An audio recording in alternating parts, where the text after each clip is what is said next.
alama. Kwa mfano wale ambao tunapenda kuwekeza katika sekta ya real estate, kuna watu mmesimama hapo, niwaombe, tuko kwenye mjadala mzito kabisa na watu wazito kabisa. Asanteni sana. Kwa hiyo niombe tutumie fursa hii na tuandae maswali yetu. Mimi nitauliza maswali mawili matatu peke yake, lakini tutumie nafasi hii ili tuweze kuuliza maswali, tujue ni kwa namna gani tunaweza kuyashika masoko ya Ulaya. Hii ndiyo sura ya Tanzania Ulaya, baadhi yao. Kwa hiyo tuulize maswali yetu, tupate nafasi ya kujua, mimi nataka kuingia kwenye biashara fulani, mimi nataka kuleta bidhaa fulani, huko kuna fursa gani? Kwa hiyo nitaanza kwanza kwa kuwakaribisha watusalimie na watuambie kwa mara nyingine nafasi zao huko katika nchi wanazotuwakilisha, na nafasi ya pili itakuwa sasa, round ya pili itakuwa ni fursa gani zipo huko. Nitauliza maswali mengine alafu nitafungua floor mpaka tutakapokuwa tayari kwa ajili ya shughuli za kufunga kongamano letu la Ulaya na Tanzania la biashara la mwaka 2023. Nianze kwako Balozi Jesta Nyamanga. Kwa kifupi tu utuambie, utupe salamu na utuambie, karibu.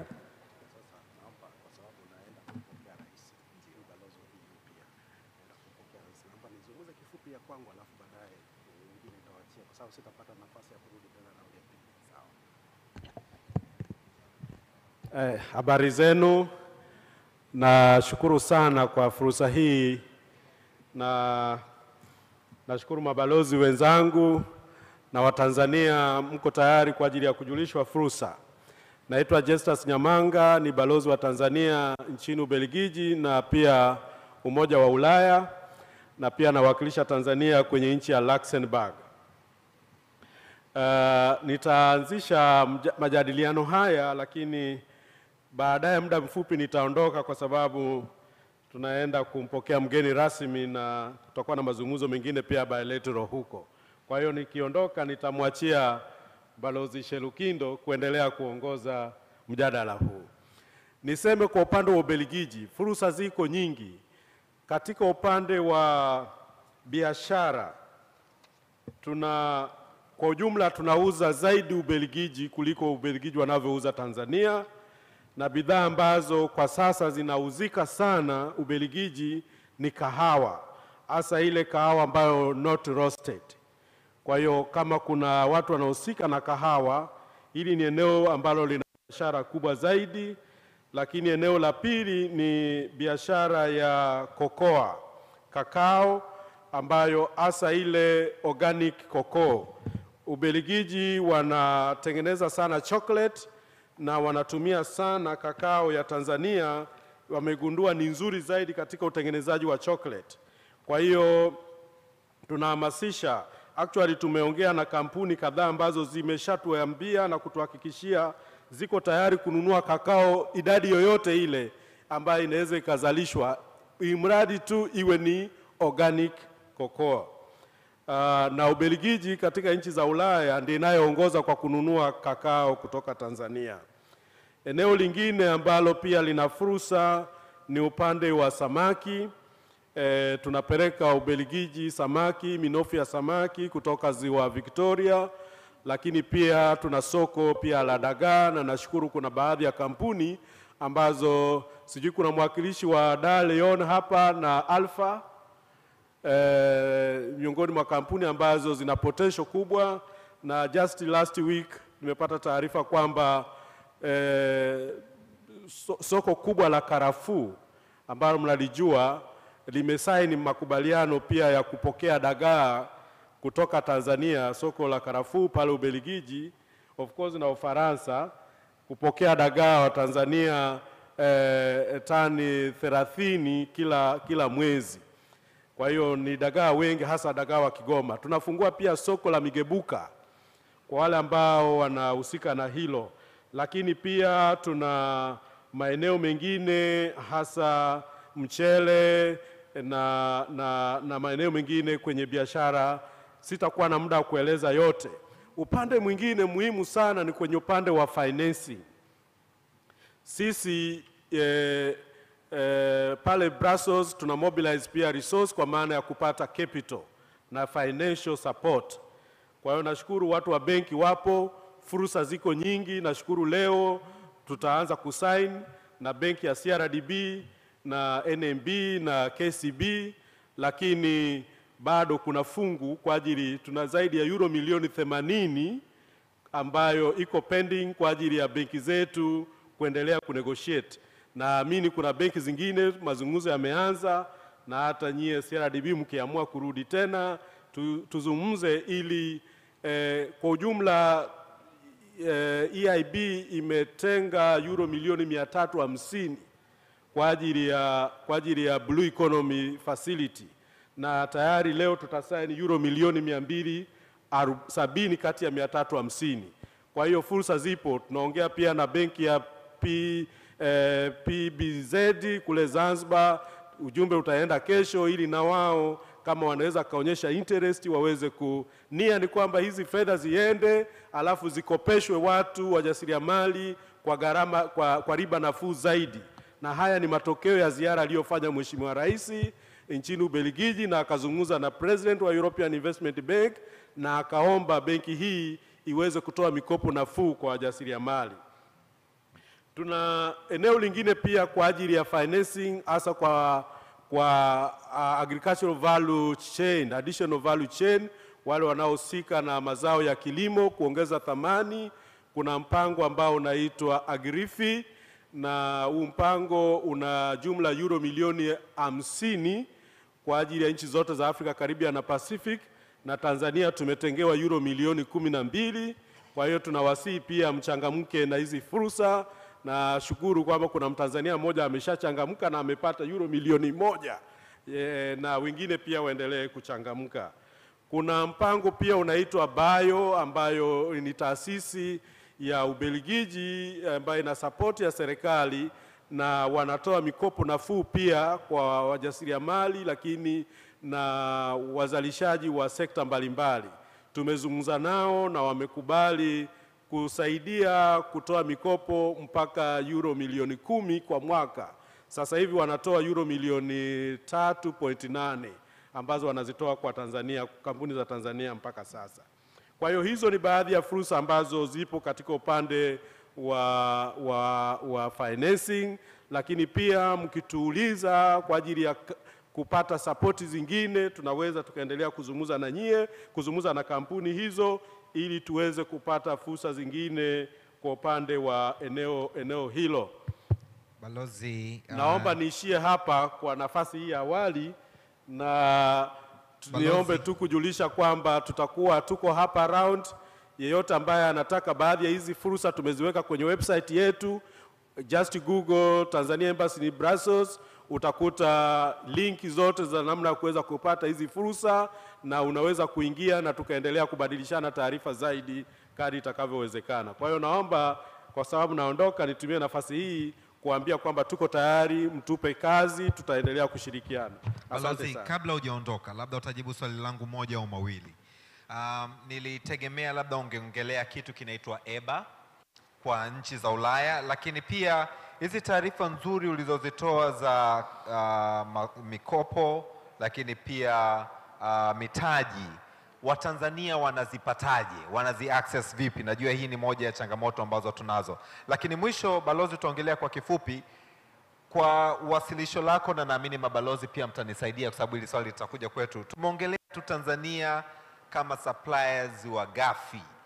Kuna fursa gani nyingine huko Brussels kwa mfano, Ubelgiji na nchi nyingine za Ulaya kwa mfano kwenye kumiliki, kwenye real estate, kwa mfano kwenye money markets, stock markets ambazo ziko Ulaya, na Watanzania naamini wanaweza kuangalia fursa huko? Labda kwa kifupi tu hivyo vitu vitatu. Kwanza taarifa, lakini labda ungesema kwa kifupi kabisa kuhusiana na EBA kwa sababu naamini Watanzania wengi hawafahamu, lakini nyingine vitu au biashara nyingine ambazo Watanzania tunaweza kuwekeza nchi za nje. Karibu.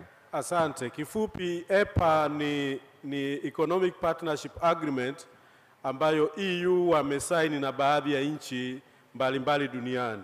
Tanzania hatujasaini EPA. Kwa hiyo sisi sio beneficiary wa mpango wa EPA, na tunainegotiate bado agreement hii tuna some issues ambazo hatujaona hazijakaa vizuri, kwa hiyo bado tuko kwenye negotiation na EU ili wakubali ku accommodate concerns za Tanzania. Lakini kwa kutokuwa EPA kwa sasa hivi hakutuathiri kwa sababu tuna arrangement ya kuweza kuuza bidhaa zetu Ulaya kupitia mpango unaoitwa EBA, everything but arms. Yani chochote kile isipokuwa tu silaha unaweza ukauza Ulaya with the preferential treatment na preferential tariffs. Kwa hiyo tunaweza bado tukanufaika kwa mpango wa EBA pamoja na kwamba hatujasign EPA. Nadhani kifupi inaweza kaeleweka hivyo. Namna ya kuweza kupata fursa hizi nilizozieleza ni kama nilivyosema, nenda kwenye website ya ubalozi, na kupitia hiyo website ya ubalozi just Google Tanzania Embassy in Brussels, utaona website yetu, na hizi fursa na linki zote unaweza ukazipata pia kwenye fursa hiyo na kwenye website hiyo, na tutaendelea ku-update na kuweka website zingine. Lakini pia unaweza ukawa unatufollow kwenye Twitter. Kila fursa tunayoweka tunaziweka kwenye tweet, na unaweza ukaziona huko namna ya kuanza biashara. We just andika how to start a business in Europe, utakuta namna ya kuweza kupata vibali, kuweza kuaccess. Unaweza ukawasiliana pia kama unapata shida, unaweza ukaenda kwenye website ya trade.go.tz, unaweza pia ukapata namna ya kufanya biashara na namna ya go through hizo compliances. Lakini ni wale wafanyabiashara ambao tayari wako EU wanafanya biashara, wasiliana na sisi kwa sababu EU inaendelea kubadilisha regulations now and then.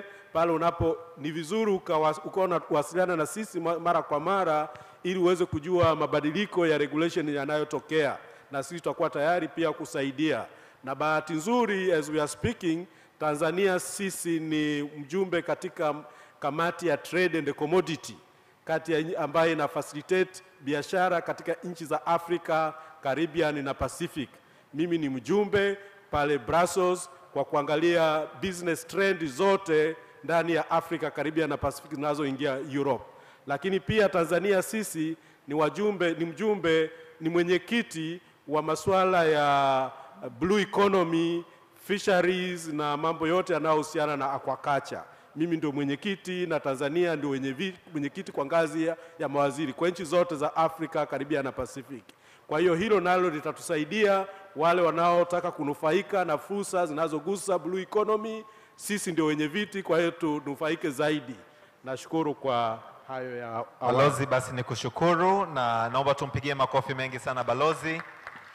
Balozi ataendelea kuwepo hapa, ataendelea kuwa na sisi endapo utahitaji kuendelea kufuatilia fursa ambazo zipo Ubelgiji. Sasa nimkaribishe balozi wetu nchini Ujerumani, Balozi Posi, ili naye aweze kwa kifupi kabisa kutuambia kwa kifupi fursa ambazo zipo Ujerumani.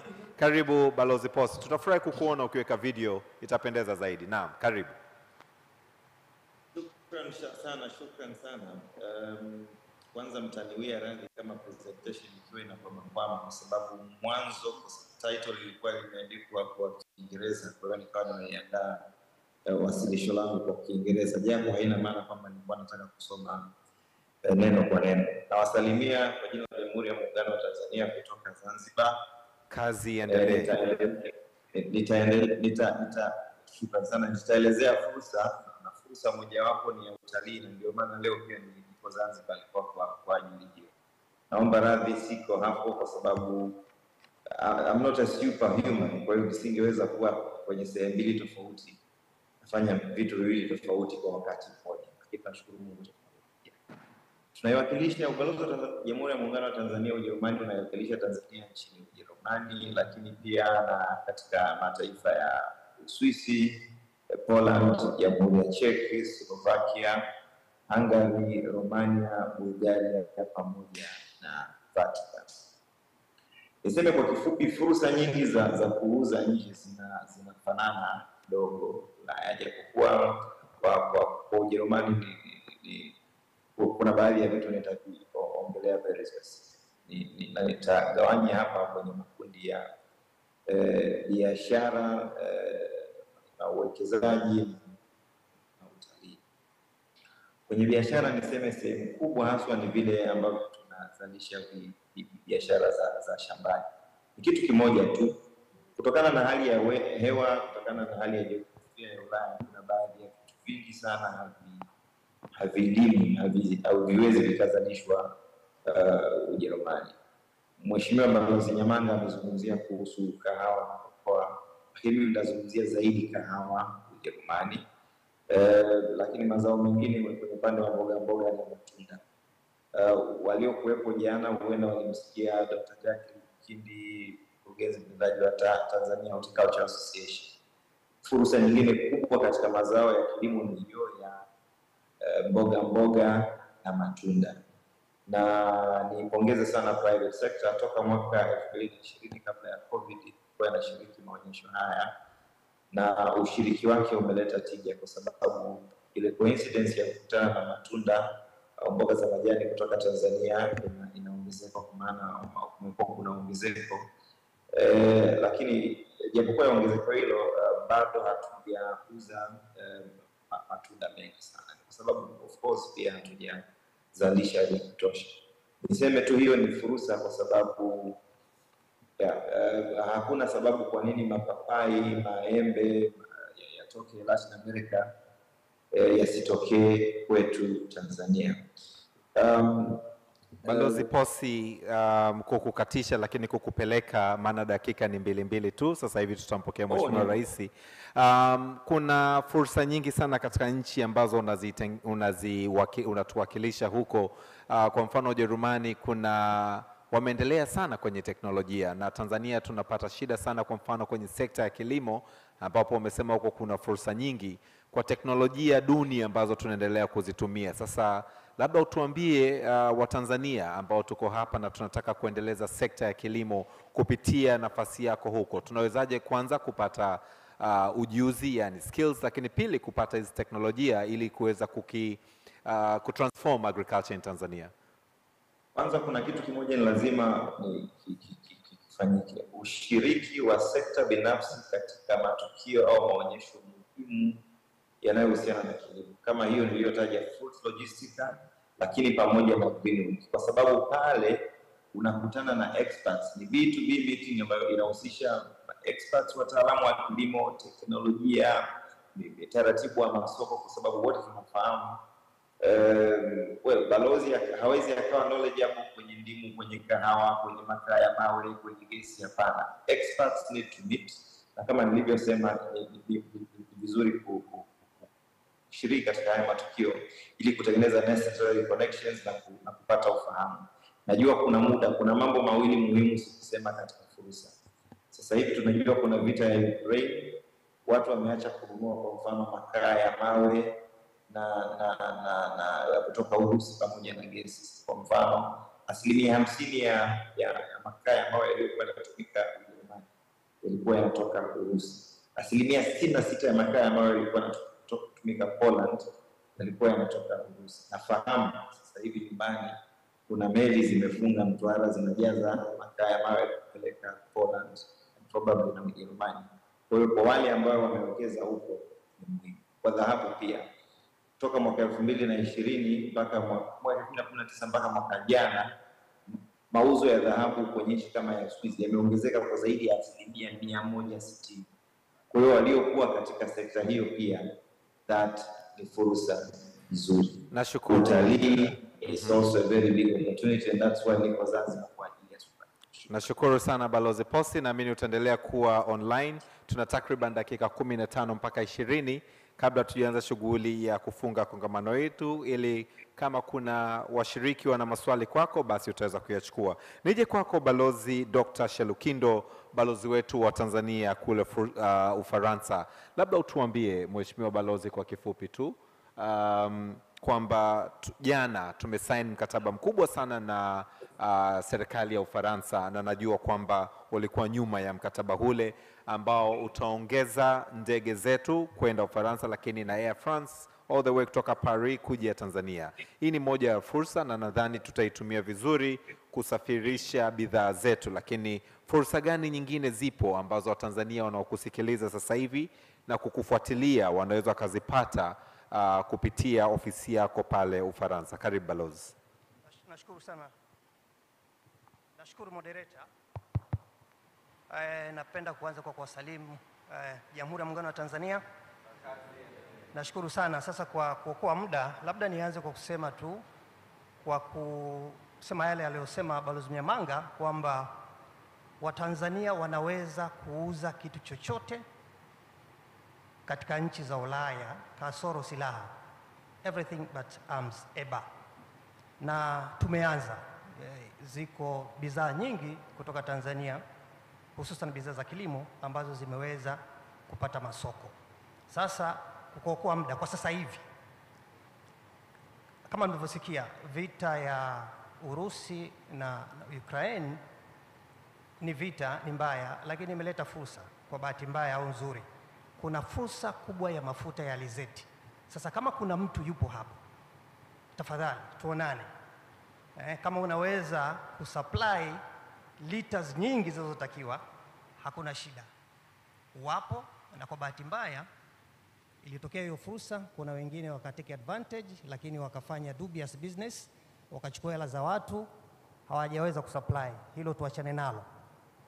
Moderator amezungumzia kuhusu fursa ya kuwekeza katika real estate.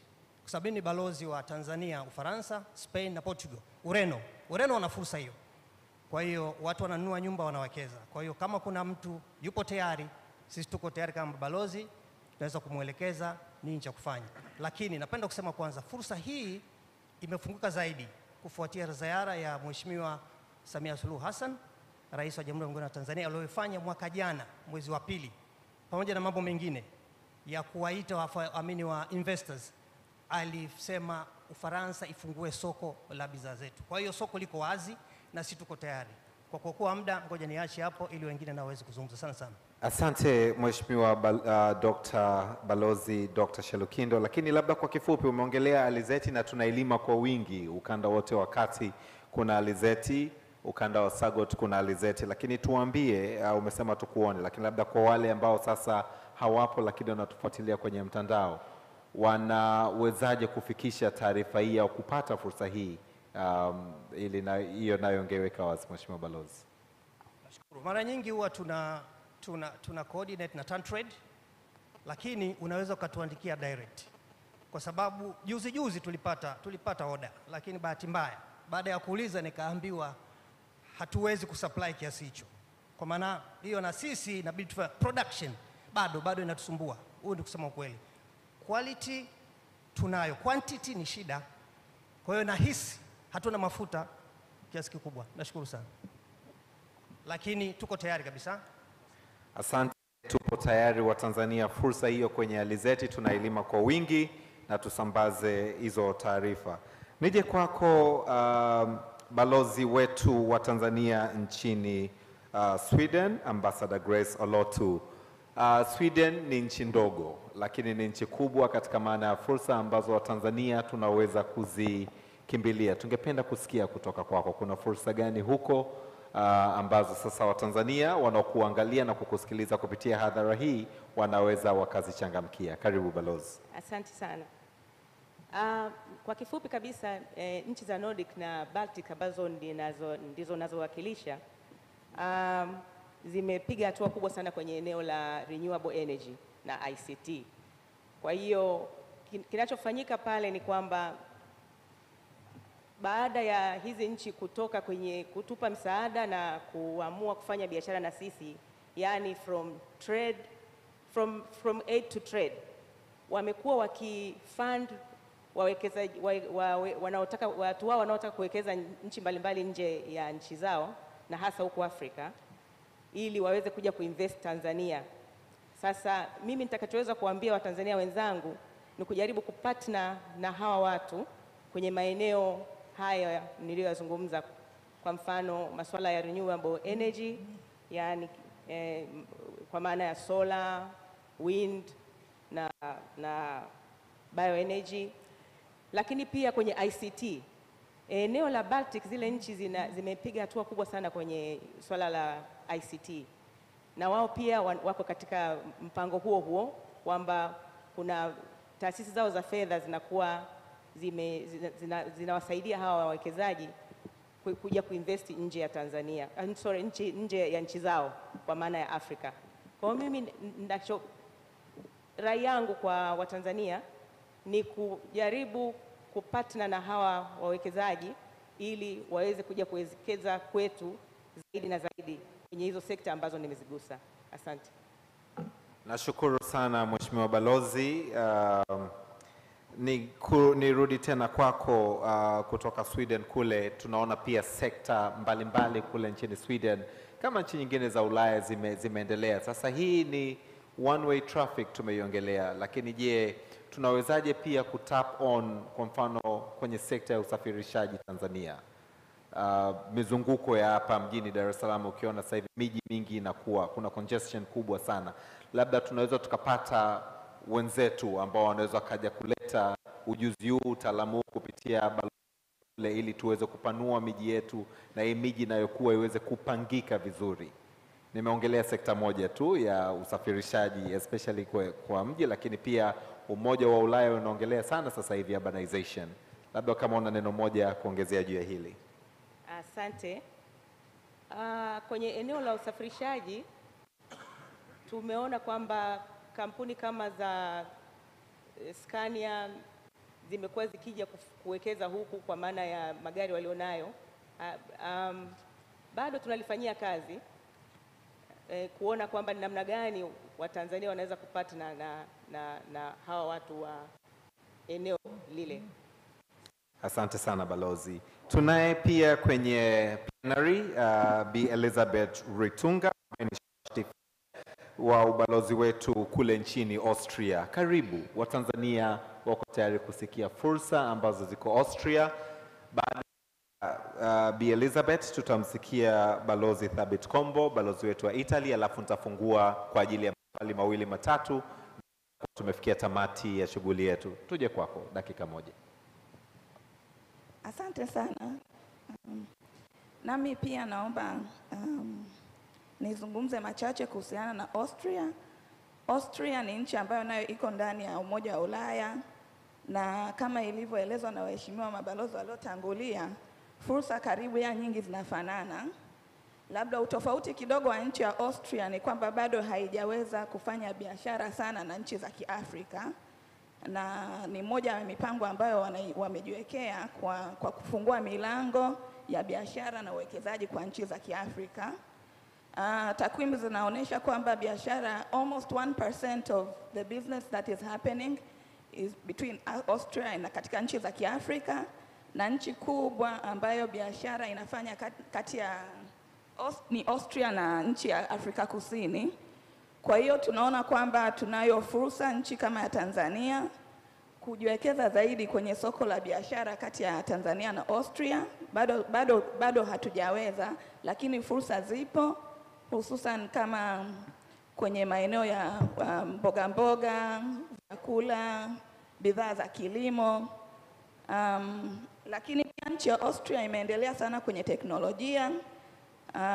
Sehemu kubwa ya uchumi wao unaendeshwa na viwanda mbalimbali vilivyopo ambavyo vinatengeneza bidhaa za viwandani ikiwemo magari na vyakula as well. Lakini pia kwenye sekta ya utalii. Kwa hiyo hayo ni maeneo ambayo tunayaona tunaweza kuimarisha zaidi uhusiano na ushirikiano kati ya Tanzania na Austria. Asante. Asante sana, na kumradhi kwako balozi wetu wa Tanzania nchini Netherlands, Caroline Chipeta, nilikuruka. Uniwie radhi kwa hilo. Niombe sasa kwa dakika moja tusikie, najua fursa ni nyingi sana Uholanzi, lakini basi kwa dakika moja tu utuambie fursa, kwa sababu Mheshimiwa Rais yuko tayari kuja sasa.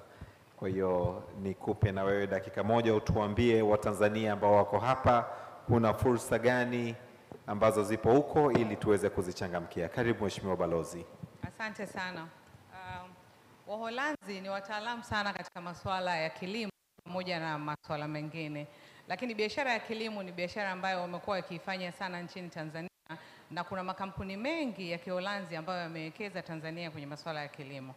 Lakini pamoja na makampuni hayo, bado fursa ya kuuza bidhaa za kilimo Uholanzi ziko wazi.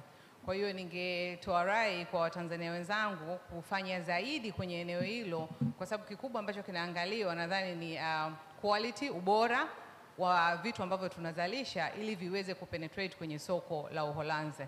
Uholanzi ni nchi ni moja kati ya nchi za EU ambapo tumeelezwa wazi kwamba hapa kwenye nchi hizo ushirikiano tulionao ni ule ambao unaweza ukauza kila kitu kasoro silaha. Kwa hiyo nafasi zipo, zinaweza kufanyika. Uholanzi pia wamewekeza sana kwenye makampuni yanayozalisha mbegu hapa Tanzania. Surprisingly, zinazalishwa hapa Tanzania lakini zinarudi kwenda kuuzwa kwenye masoko ya Uholanzi. Kwa hiyo ningechagiza Watanzania kufanya investment kwenye masuala kama haya mbegu, wakazalisha bidhaa bora, kwa sababu mbegu wanazozizalisha ndio zinazozalisha bidhaa zinazoitwa bora kwenye nchi ambazo zinauzwa. Basi kwa nini tusifanye sisi wa Tanzania? Nadhani ni wakati umefika sasa wa Tanzania nasi tuingie kwenye vile vitu ambavyo vinazalishwa nchini kwetu kwa kutumia malighafi za kwetu, lakini vinaenda kuuzwa nchi za Ulaya. Kwenye masupermarkets pale utapata bidhaa ambazo zimezalishwa kutoka Tanzania lakini na makampuni ya Kiholanzi. Fursa zipo, naomba basi wa Tanzania tuzichangamkie hizo fursa for real.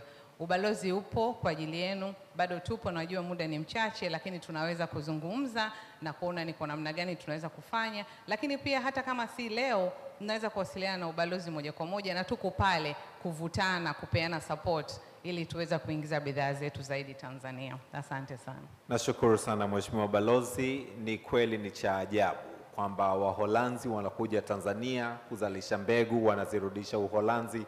Sisi tuko tu, tunacho provide kwao ni labor. Inabidi sasa ifike wakati tulitazame hilo kwa mapana, kwamba tuongeze ushindani, na kama tumesikia na niliuliza hapo mwanzo kuhusiana na EBA, everything but firearms, but arms. Tunaweza kuuza kitu chochote Ulaya isipokuwa silaha. Nashukuru sana kwa mchango wako Mheshimiwa Balozi. Nije kwako Mheshimiwa Mahmoud Thabit Kombo, balozi wetu nchini Italy, karibu. Asante sana. Na kwa upande wa Italy, fursa ndio kama hivyo walivyosema wenzangu. Italy kuna fursa ya kila jambo ambalo linazalishwa Tanzania, na hasa kwenye mambo ya kilimo. Hivi sasa alizeti, amesema mheshimiwa, kuna demand kubwa sana ya alizeti, na mpaka crude. Sasa sijui kama crude inatolewa kibali kusafirishwa itolewe kwetu, bado hilo silielewi, lakini kuna demand kubwa sana ya alizeti crude. Pareto kule Kilolo, kule mikoa wilaya ya Kilolo na kadhalika. Pareto, Italy ni mnunuzi wa 3 wa Pareto wa Tanzania, na bado haiwatoshi, wanataka nyingi sana. Mji mkuu wa kahawa duniani ni Trieste ambao uko Italy. Mashirika yote makubwa ya kahawa, Starbucks, Ili, wanakutana pale kila mwaka. Bodi yetu ya kahawa kila mwaka inakuja pale Italy kutoka Wizara ya Kilimo. Bwana Kimario huwa anakuja pale kila mwaka, na sisi tunaingia katika ushindani wa kahawa. Na kila siku kahawa ya Tanzania inakuwa inahitajika zaidi kuliko kile tulichokuwa nacho. Kwa hiyo kahawa ipo kwenye demand kubwa sana. Ngozi nyingi ya Tanzania inakuja nchini Italy. Haya handbag mnayonunua haya kina mama, handbag yenu mazuri, Gucci, Armani, Pierre na wengine, pengine ngozi ya Tanzania lakini haijaandikwa kama ngozi ya Tanzania. Imeletwa kule, imekuwa processed, halafu inarejeshwa huku. Kwa hiyo ngozi, nimefurahi kumwona Bwana Omar Masudi yuko pale. Naomba usimame. Hichi ni ana kiwanda kizuri sana cha viatu ambacho kiko Moshi, na teknolojia pale na mashine za pale ni za kutoka Italy, na anatengeneza viatu ambavyo vimepata kibali kuingia kwenye EU. Kwa hiyo fursa za matunda, napata shida leo kusema sana kwa sababu balozi wa EU Tanzania ni Mtaliana, na yeye anajua fursa za matunda zilokuweko. Kampuni kubwa kabisa duniani inayosambaza matunda duniani, tropical fruits, inaitwa Orsero. Makao makuu yake yako Italy, na ndio maana unakuta haya mashirika mengi ya kilimo, mifugo, makao makuu ya Umoja Mataifa yako Italy. Watu wengi hawajui kwa nini FAO, IFAD na WFP ziko Italy, kwa sababu makampuni yale makubwa pia yanayoshughulika na chakula na uagizaji wa chakula duniani yako pia pale Italy. Parachichi Parachichi la Tanzania bado linakuja katika mfumo wa label ya Kenya, lazima niseme ukweli, linakuja katika mfumo wa label ya Kenya, lakini nadhani kuna haja ya parachichi letu lije katika mfumo ule ule wa parachichi hili ni la Tanzania, lisipite kwa wengine. Na Italy wananunua sana maparachichi kutoka Tanzania, lakini bado kampuni kama alivyosema mheshimiwa hapa, kampuni za Uholanzi, lakini kwetu sisi kampuni za parachichi nyingi ni kutoka nchi za jirani. Kwa hiyo kuna fursa hiyo ya matunda na fursa nyingi nyinginezo. Utalii ndio tumesha saturate sasa hivi, unakwenda vizuri kwa sababu kuna ndege takriban 8-9 kwa wiki kuja huku. Kwa hiyo kwa upande wa utalii, kwa sababu na wao wenyewe wamewekeza, hizo fursa zinakwenda vizuri. Sisi tunazungumzia fursa za Watanzania wanaozalisha kilimo kupeleka Italy. Hapo kuna fursa ya kila aina. Asante sana. Nashukuru sana. Naomba nione kama kuna maswali. Nionyesha tu mkono wako juu kama kuna maswali kwenda kwa mabalozi wetu. Asante, nimeona mkono mmoja. Kuna mtu mwingine ana swali sijamuona? Sasa kwa sababu ratiba inayofuata inaanza sasa hivi na Mheshimiwa Rais yuko tayari kujiunga, mniruhusu ni waombe waheshimiwa mabalozi wetu warudi kwenye sehemu zao wakati tuna set up meza kwa ajili ya Mheshimiwa Rais na zoezi la ratiba inayofuata. Ni wakaribishe tuweze kuwauliza maswali hapo ulipo. Kwa hiyo naomba niwashukuru sana waheshimiwa mabalozi wetu. Naomba tuwapigie makofi. Makofi, makofi, makofi, makofi. Nawashukuru sana. Basi kama tuna maswali naomba nianze kupokea. Asante, nashukuru sana. Naomba basi kama kuna maswali nione mkono. Ashaz wako kwa ajili ya kupeleka mic. Niliona kuna mkono pale katikati.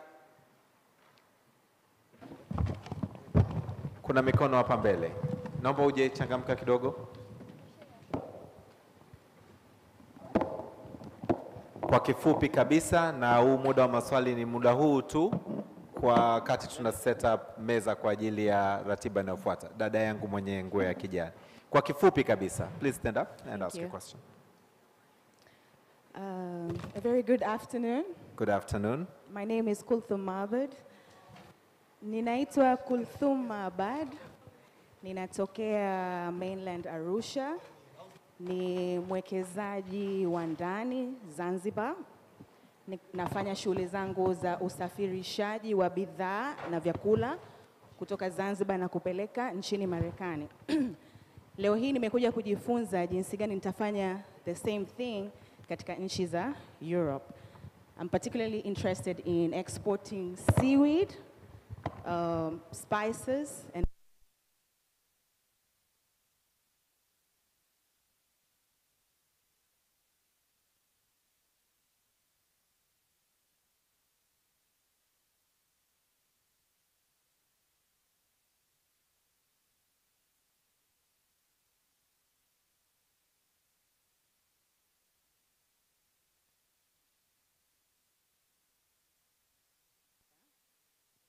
kitu ambacho ningetaka sana tuweze kupata katika website zenu au katika mabanda kama mnayo hapa ni yale masharti ambayo ni lazima kuyafuata katika kusafirisha chakula ama products ambazo ziko tayari.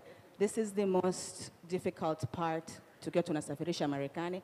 Kuna a lot of rules za FDA na warehouses, jinsi ambazo mnaweka na jinsi ya kuweza kupack.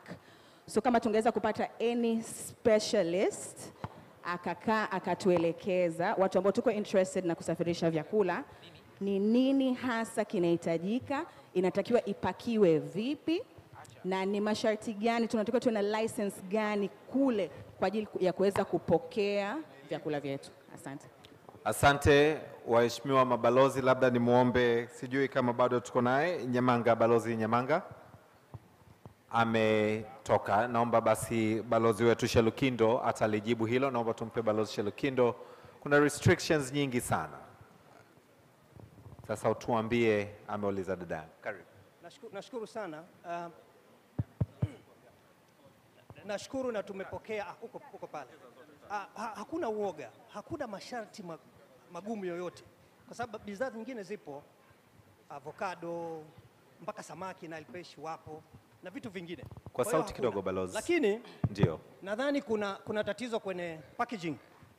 Lakini hiyo tulichofanya sisi tulimwalika Taha, Dr. Mkindi alikuja, tukaenda kuzunguka kwenye soko kubwa linaloitwa Ranjis, the biggest market ya fruit and vegetable in Europe.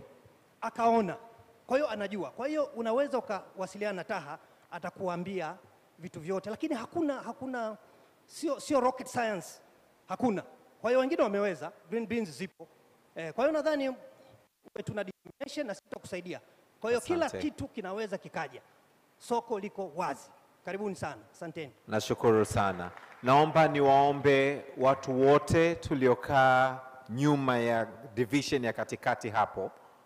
Kuna division hapo katikati ambapo wako watu wa kamera. Naomba watu wote tuliokaa nyuma, all those of us seated from the center of this venue, may I kindly request all of us to come to the front. Thank you so much.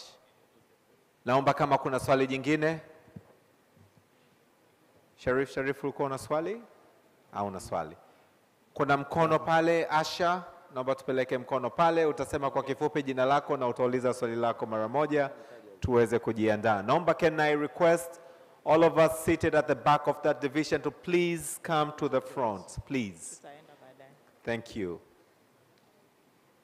Karibu, uliza swali lako, dada.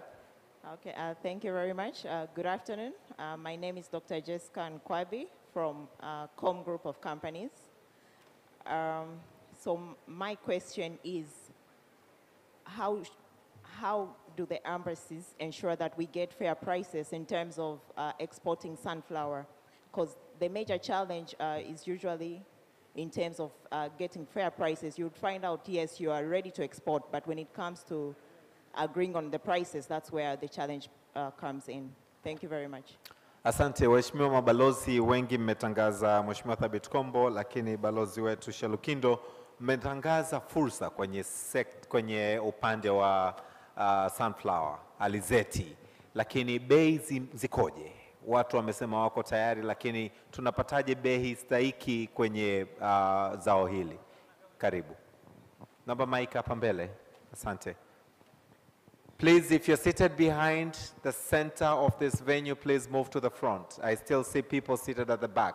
Please, let's occupy the front seats. Asikiki Kiswahili. My sister. Anakusikia, daktari. Before COVID,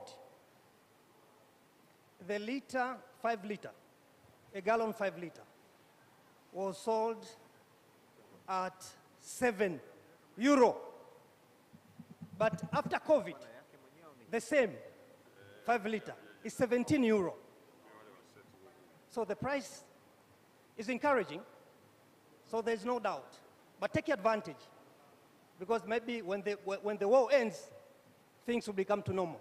So take advantage. If you are ready, please see us. Thank you so much. Ninashukuru sana, lakini mheshimiwa naongeza. Karibu.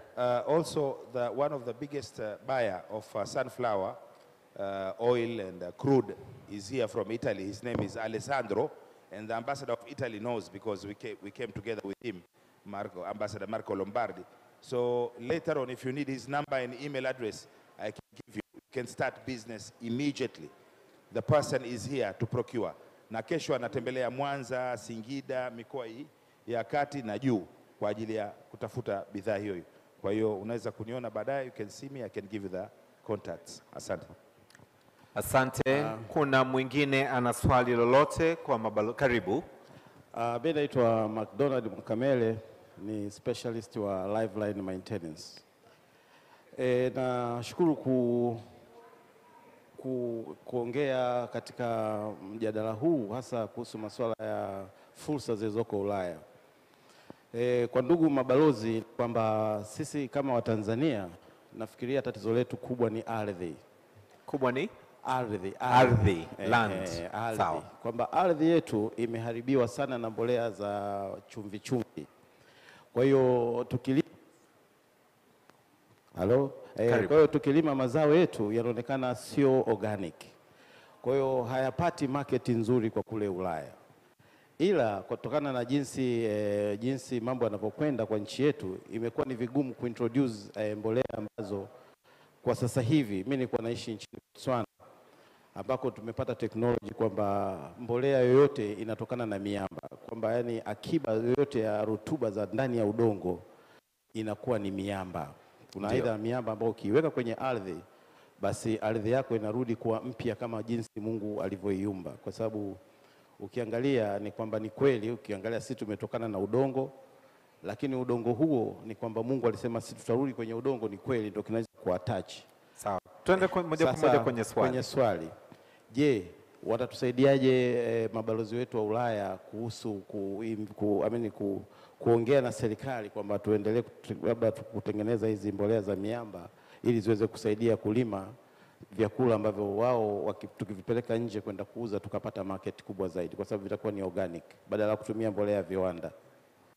Asante. Waheshimiwa mabalozi, mazao yetu mengi yanapata ukakasi kupenya soko la Ulaya kwa sababu ya udongo wetu ambao tayari umeharibiwa kwa matumizi yaliyopitiliza ya mbolea za viwandani. Sasa swali ni kwamba hatutumii, lakini udongo wetu tayari uko vile. Mnatusaidiaje hususan kwenye certification, kwa sababu mmesema kuna fursa kwa mfano kwenye organic produce kutoka Tanzania, lakini tayari kuna changamoto. Sio kuna namna yoyote mnaweza mkashauri ni kwa namna gani basi tunaweza tukapata certification wakiwa wanafanya consideration ya udongo ambao tunao Tanzania? Balozi yoyote anaweza katupa jibu. Naomba mic kwa mabalozi hapa. Asante Mheshimiwa Thabit Kombo, balozi wetu Italy. Haya, la kwanza yuko wapi na ndugu yangu pale? La kwanza kuna mazungumzo ambayo yanaendelea baina ya wawekezaji wawili kwenye viwanda vya mbolea na serikali ya Jamhuri ya Muungano wa Tanzania. Singependa kudisclose zaidi information kwa sababu wanaoratibu ni Wizara ya Kilimo. Sisi tunaratibu kupeleka taarifa sahihi Wizara ya Kilimo. Kwa hiyo mazungumzo yanaendelea. La pili, mimi mwenyewe kidogo na lima na wakati ule tunatumia mbolea zile zile za duara zile, inakuwa kama vigololi vidogo, tulikuwa tunaibiwa zote. Ndio ukija pale inaibiwa, inakuwa haipo. Ndio kweli wenyewe. Mwisho tukaishia kwenye unga. Sasa ile unga wanasema inasip haraka kwenye ardhi kuliko ile ya vigololi vile. Vigololi vinakaa zaidi, vinayuka kidogo kidogo na kadhalika. Sasa nafikiri mambo mengine sababu ni sisi wenyewe tunasababisha katika masuala ya kijamii. Lakini baada ya hapo sidhani kama mazao yetu yana matatizo yote ya certification upande wa organic. Maparachichi yetu yanaingia vizuri Italy. Baadhi ya matunda tunakwenda nayo mbio. Maembe yana kidogo na shida kwa sababu embe yule mdudu huwa anaingia wakati wa ua. Sasa ikiletwa kule wakati inakwenda kupasishwa ile tunda likipasuliwa katikati anaonekana yule funza amesha machua yuko katikati. Hapo ndo tunapo fail. Lakini kama ile miembe yote inayokuwa treated basi maembe yale yameshawahi kuingia nchini Italy, yale yanayokuwa spread kabla. Asante sana, shukuru. Asante, na hilo basi litakuwa swali la mwisho kwa siku ya leo. Naomba turuhusu sasa tuendelee na ratiba ya mwisho. Naomba turuhusu, samani mjumbe, naomba turuhusu tuendelee na ratiba ya mwisho. Tumemweka mgeni wetu rasmi akitusubiri aweze kuingia, tuendelee na ratiba. Excellencies, distinguished guests, ladies and gentlemen, that response marks the end of this session. Once again, can we put our hands together for all the Tanzanian ambassadors who devoted their time to travel to Tanzania to this very important forum, European Union Tanzania Business Forum 2023. And I would like now to officially hand over the podium. I still see some people walking in and out. May I kindly request all of us walking in to kindly take our seats quickly as we are about now to allow our guest of honor to walk in, and movements will not be a good gesture. May I also request that we put our mobile phones on silence for this session, the official closing ceremony. I'm only waiting for all of us to be seated so that I can now allow the team to allow the guest of honor to join us inside. Can we all please take our seats? I still see quite a number of people standing. Naomba wote tuketi ili tuweze kumruhusu mgeni rasmi kuingia, tuanze ratiba ya kufunga.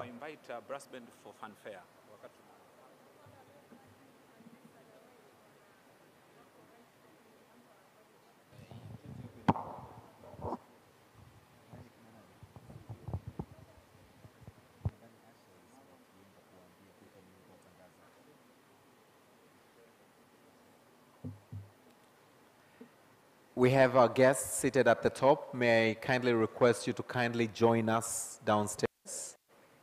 Thank you so much. May I kindly request you to join us downstairs? The only ones allowed to sit at the top are the brass band. Nataka nikuombe pia uje uwe na sisi huku chini. May I kindly request you to join us downstairs at this main venue. The rest of us standing, please let's take our seats. Distinguished guests, ladies and gentlemen, naomba sasa nimkaribishe Gibson Mwaya aweze kutupeleka kwenye ratiba ya kufunga EU Tanzania Business Forum 2023. Gibson Mwaya, karibu sasa ili tuweze kuanza. Okay. Mwaya anapata moja mbili pale.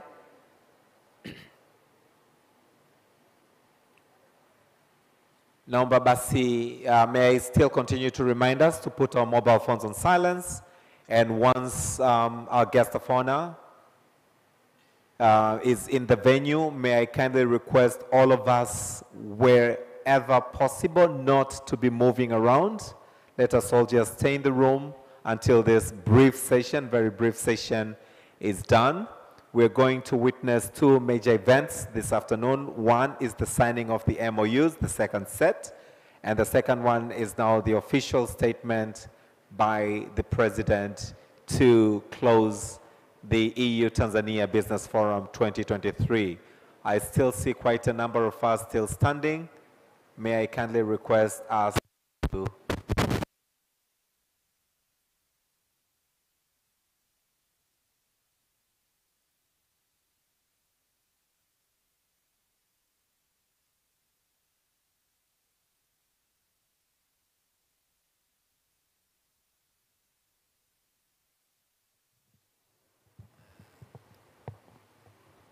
I believe this has been the first, but probably one of the most successful business forums. So can we put our hands together once again for the organizing team? The team, a wonderful team led by Dr. Shatu Kijaji, our Minister for Investment, the counterpart in Zanzibar, Honorable Mudrik Soraga, but again we had Manfredo Fanti, a very able team. Well done. I would also like to commend all the ambassadors who flew all the way from Europe to Tanzania, our ambassadors representing Tanzania abroad. Let's put our hands together for them. Once again, thank you so much for coming and for continuing to raise Tanzania's flag up high. All these investors have actually been able to come to Tanzania through your able efforts, so we truly appreciate your efforts. Honorable ministers present with us, we also thank you for making time to meet with the European delegation. A round of applause to the ministers. Thank you so very much. And we really look forward to all the MOUs that were signed yesterday and that we're going to witness the signing of these MOUs today as well. And all the deals that over the past 2 days through these platforms, we've actually been able to match and exchange with our European Union counterparts. So let's put our hands for all of us for having a very great attendance. And I hope that complements all those who were actually able to strike deals, and we look so much forward to ever long-lasting partnerships between Tanzania and European Union. Without further ado, Gibson Mwaya will take us through the next session. Asante, karibu. Asante sana. Brass band.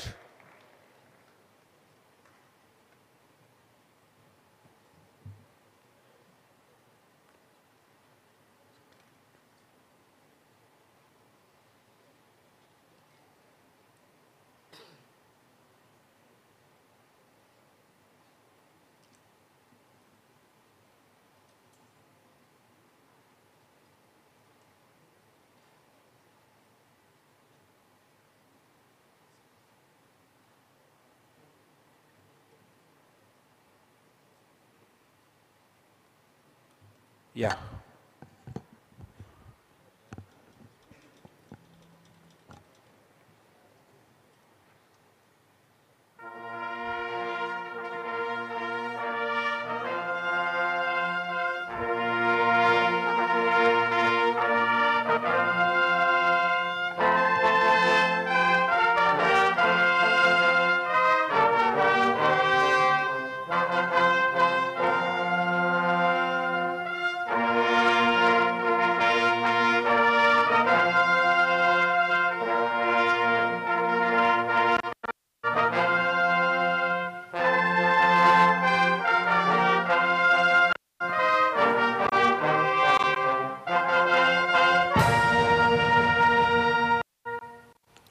Your Excellency Dr. Hussein Ali Mwinyi, President of the Revolutionary Government of Zanzibar, with a great honor, we kindly request your pleasure to keep on standing for national anthem, EAC anthem, and the European Union anthem.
Your Excellency,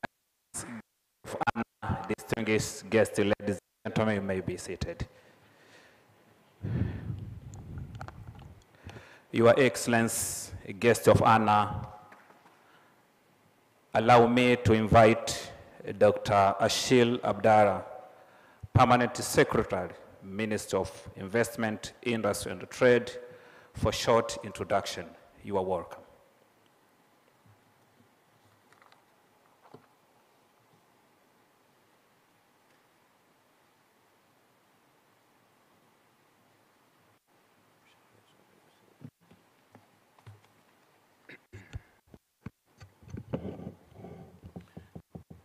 Your Excellency, Dr.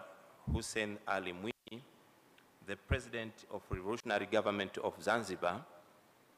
Your Excellency, it is indeed a great pleasure and honor to introduce the guests that are sitting with you at the high table.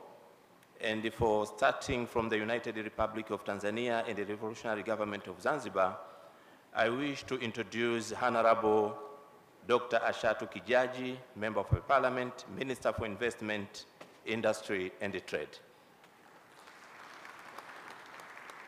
Honorable Mudrik Soraga, Minister for State, President's Office, Economy, Labor and Investment. Honorable Omar Shaban, Minister for Trade and Industrial Development, Zanzibar. From the European Union, I wish to introduce His Excellency Manfredo Fanti, Ambassador of the European Union to the United Republic of Tanzania and East African Community. Honorable Thomas Ostros, Vice President, European Investment Bank. Honorable Antti Karhen, Director for Sustainable Finance. Your Excellency, guest of honor, we also have in the room honorable ministers and deputy ministers. And also we have permanent secretaries and deputy secretaries. We have also heads of government institutions in the United Republic of Tanzania. Also, we have excellencies, honorable ambassadors of Tanzania in EU member states.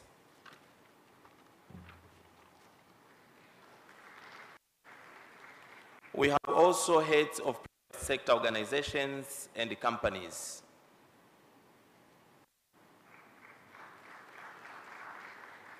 We have also representatives from development partners.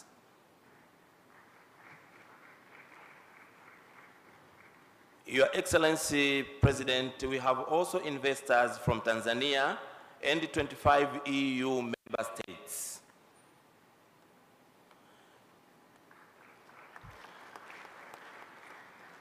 Your Excellency, I would like also to introduce members of the press from European countries and most importantly, those from Tanzania media institutions. Your Excellency, President, the Ministry of Investment, Industry and Trade believes that this forum has laid down an important stepping stone towards increasing business and investment between Tanzania and the European Union. It builds the existing partnership around development cooperation by recognizing and including the private sector, which is a significant player in both social and economic development. Your Excellency, thank you for this chance, and na wasalimu wote kwa jina la Jamhuri ya Muungano wa Tanzania.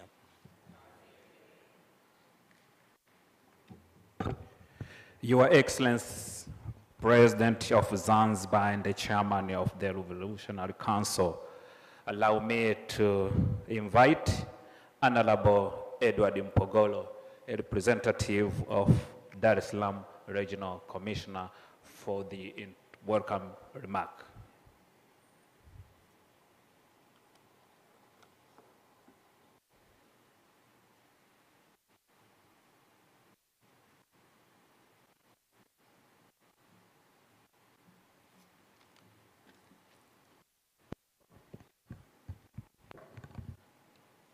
Mheshimiwa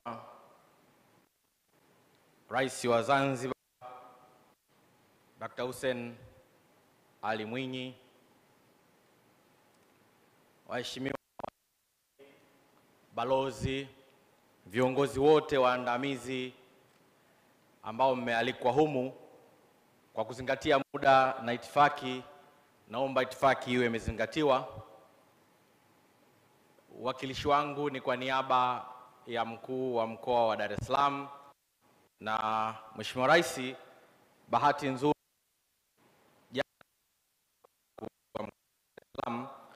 ambaye naye alipata nafasi ya kutoa salamu za mkoa wa Dar es Salaam. Kwa wale ambao hawakupata nafasi ya uwepo, Mheshimiwa Rais, kwa niaba ya mkuu wa mkoa, tunaomba kwanza tumshukuru Mungu kwa kufanyika mkutano huu hapa katika mkoa wa Dar es Salaam, lakini la pili, kwa wewe kushiriki na kuja kufunga mkutano huu muhimu wa kiuchumi na maendeleo ya Tanzania yetu kwa ujumla.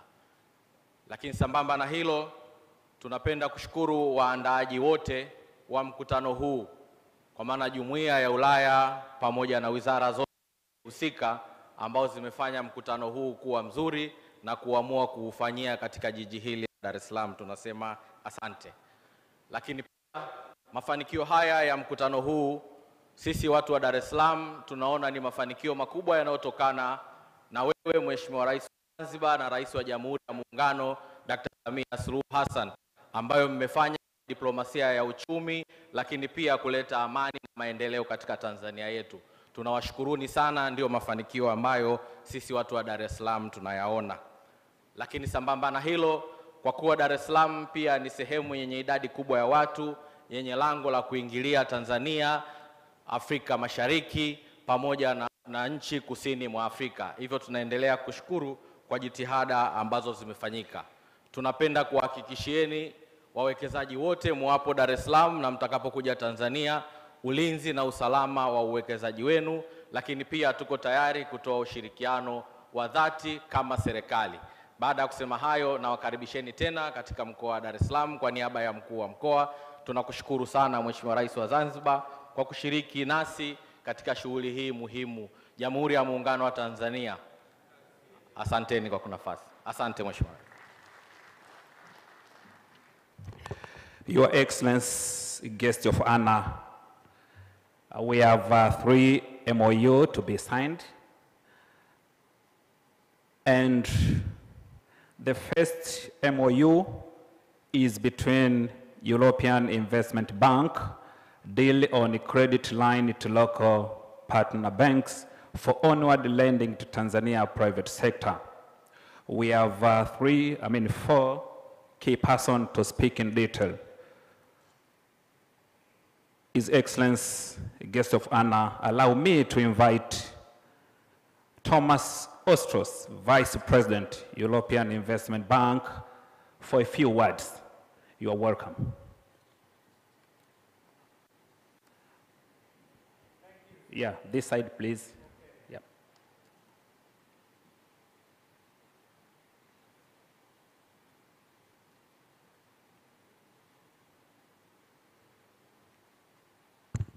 Thank you so much, President, Ministers, Excellencies.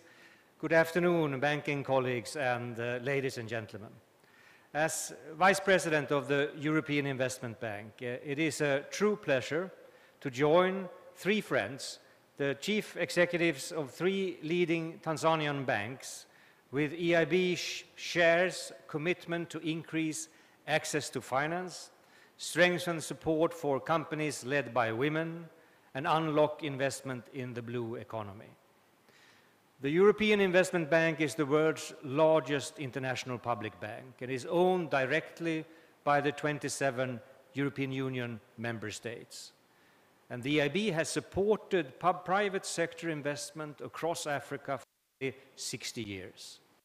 Since the start of the COVID pandemic, the EIB has provided more than 6 billion euros of investment for African companies impacted by the pandemic, and more recently by trade shocks triggered by Russia's aggressive invasion of Ukraine. Supporting entrepreneurs and businesses to enable job creation, expansion into new markets, and long-term growth requires a solid understanding of investment challenges and being able to seize investment opportunities. That is why my colleagues and I are truly grateful for the excellent cooperation and professionalism shown by CRDB, NMB, and KCB Tanzania during the preparation of this new initiative.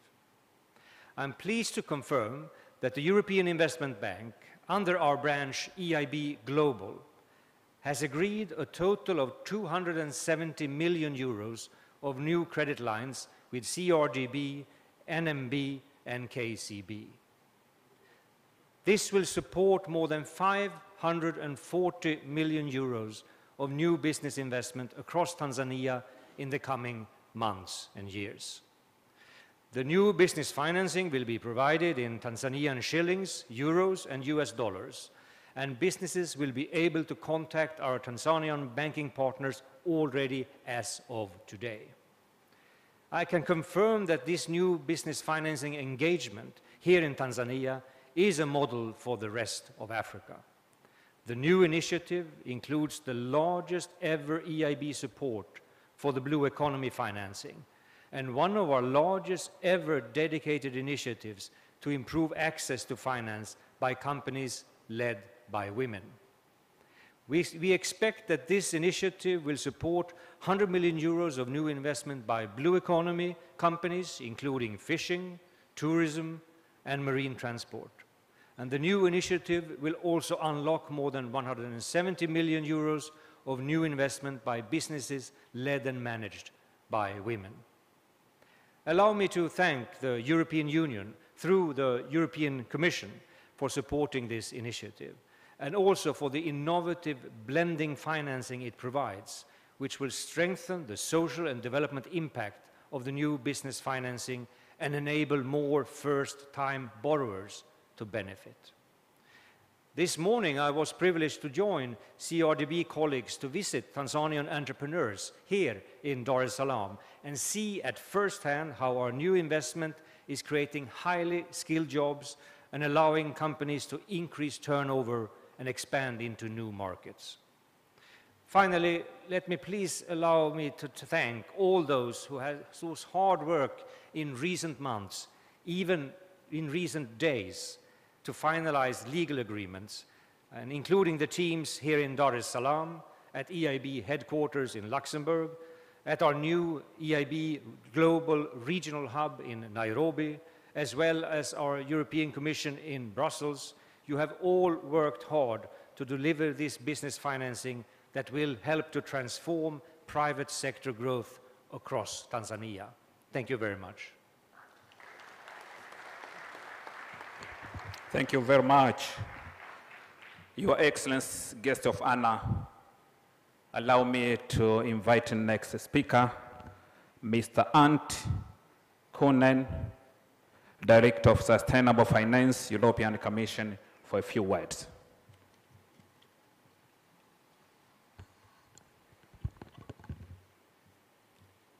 Your Excellency the President, honorable ministers, ladies and gentlemen, it is my great pleasure and honor to witness on behalf of the European Union the agreement with the European Investment Bank on the Tanzania Gender and Blue Economy Global Authorization for 350 million, of which 270 million are signed today. I am particularly pleased that we collaborate again with the EIB in Tanzania, marking the resuming of activities in this country after some 5 years. I believe that this package is both timely and important, as it will contribute to boost gender equality and providing financing to SMEs. By focusing on private sector development, we expect to generate employment, economic diversity, and consequently more sustainable economic growth. This new credit line builds on our existing experience and relationship in Tanzania. It directly contributes to Blue Economy Team Europe initiative with investments planned in both mainland and Zanzibar. Thank you very much.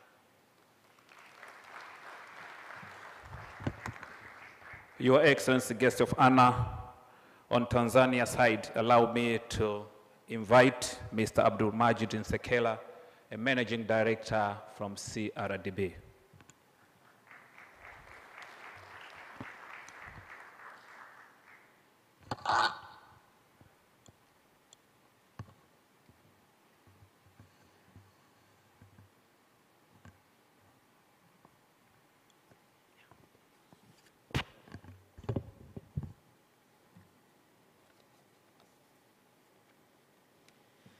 Your Excellency, President of Zanzibar, Dr. Hussein Ali Mwinyi, Honorable Dr. Ashatu Kijaji, Minister of Investment, Industry and Trade, Honorable Mudrika Solaga, Minister of State, President Office, Responsible for Investment, Ambassador Manfredo Fanti, Head of European Union Delegations in Tanzania and the East African Community, Thomas Ostros, Vice President of EAB, Honorable Saidi Shaban, Minister of Trade, Industry and Industry Development, European delegates, ministers, member of the conference, good afternoon. Your Excellency, allow me first to thank Mr. Thomas Ostros, the Vice President of EAB, for making this particular day possible. And we do appreciate and thank you very much on behalf of my other colleagues for being able to approve the 270 million euro for 3 banks in Tanzania. EAB has been a partner for CRDB for many years, since 2014, but today we'll be signing the bigger ticket ever since we started the relationship. Your Excellency, speaking on CRDB perspective and on the signing ceremony today, out of 270 million, CRDB will benefit by 150 million euro.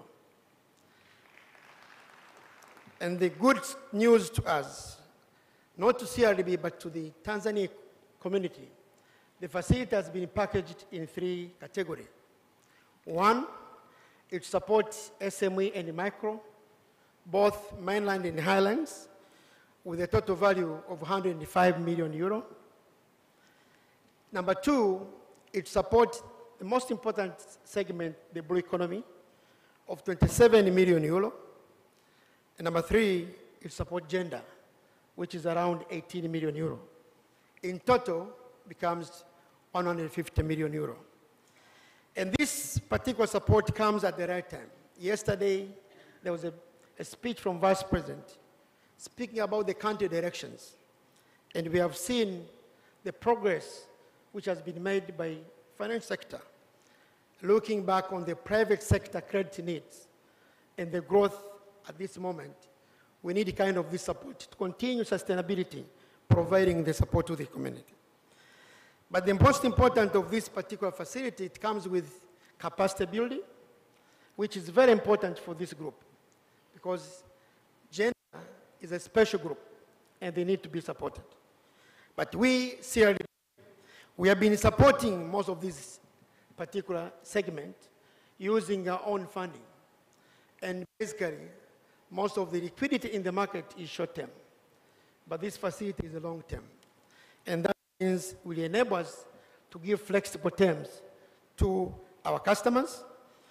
What we can plea at CRDB to you, Your Excellency, we are going to work very closely with all responsible ministries, our authorities, to create value additions so we're able to create impact to this segment.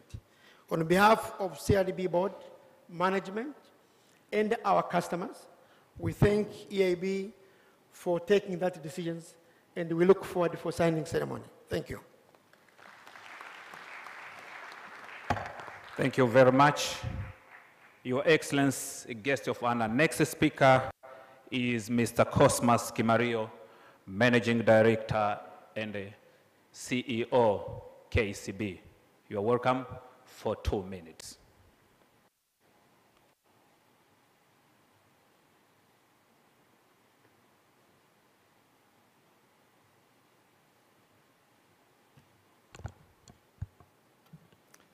Your Excellency, President of Zanzibar, Your Excellency, ambassadors, ministers, and the EU delegation, all protocol observed. First, I would like to start by thanking the government of Tanzania, specifically for allowing this to happen.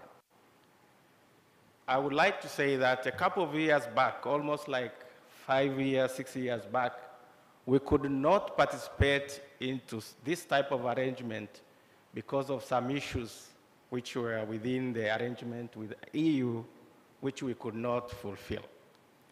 Second, I would like to thank the European Investment Bank and the EU in general for being able to come and work with us up to this point where we are at the point of signing.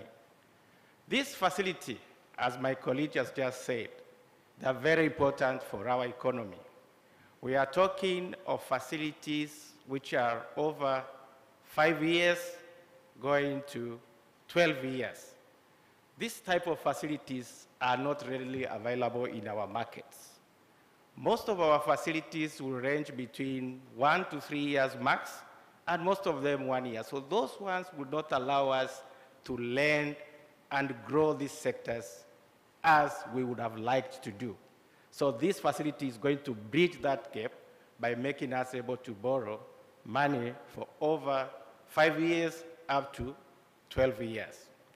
But again, this facility is built in a manner that it provides a grace period. When I talk about grace period, is that the borrowers we are going to support, they are going to have a 2-year grace period before they start repaying the facilities. And this category of borrowers we are going to on lend, as my colleague Majid said, is actually gender-sensitive sector, and these are our women. So as KCB, we are very pleased and happy to be part of this. We are going to we have already built a mechanism where we are going to be able to deliver these loans up to the grassroots levels. And this is going to be done through our digital channels, which we are already building in place across the region. So as KCB, I must say we are pleased and we are very happy that we are part of this. And I was joking with my European EIB colleagues just a few minutes ago, and I said, maybe we should make this more longer than even 12 years. Let's make it 40 years with a grace of 10 years so that we can now be able to create a rightful impact to our people, to our mothers who are struggling to get financing so that they can make ends meet and then formalize the informal sector so that we can see our economy grow as it was presented yesterday by our Vice President. Again, His Excellency, thank you very much for listening to me. And again, I look forward for the signing ceremony. Thank you.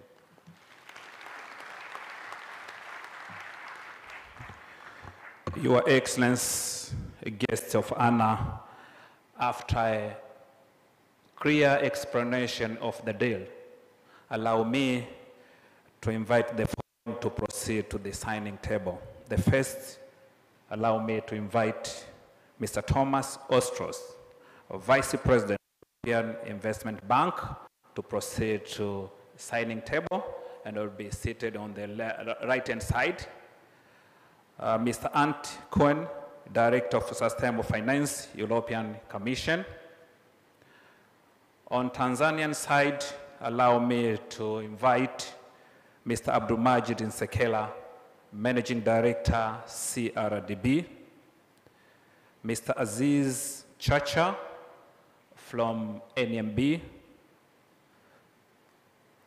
Mr. Cosmas Kimario, Managing Director and the Chief Executive Officer from KCB.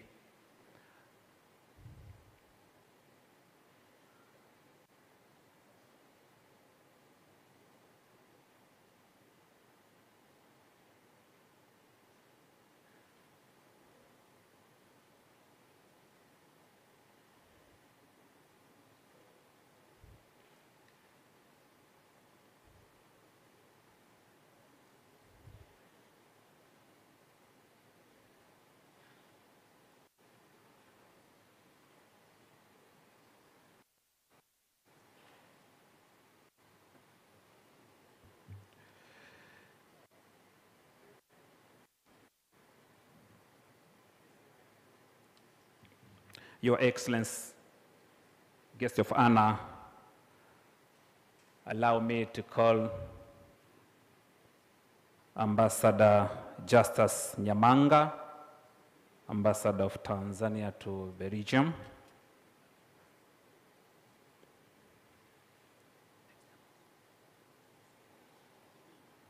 To the EU, and Ambassador Manfredo Fant to witness the signing deal.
Thank you very much. Your Excellency, guest of honor, the second MOU is FMO with deal on loan to local partner bank for onward lending to Tanzania private sector. Your Excellency, guest of honor, allow me to invite Ambassador Waiba Dibol, Dutch Ambassador to Tanzania, for a few words. You are welcome.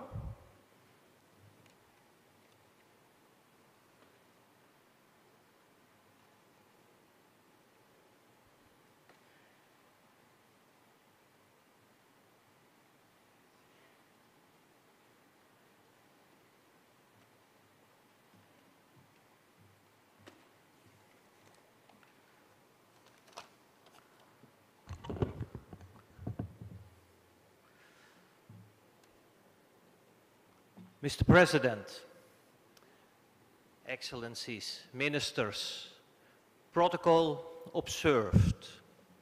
Habari. It's a great day.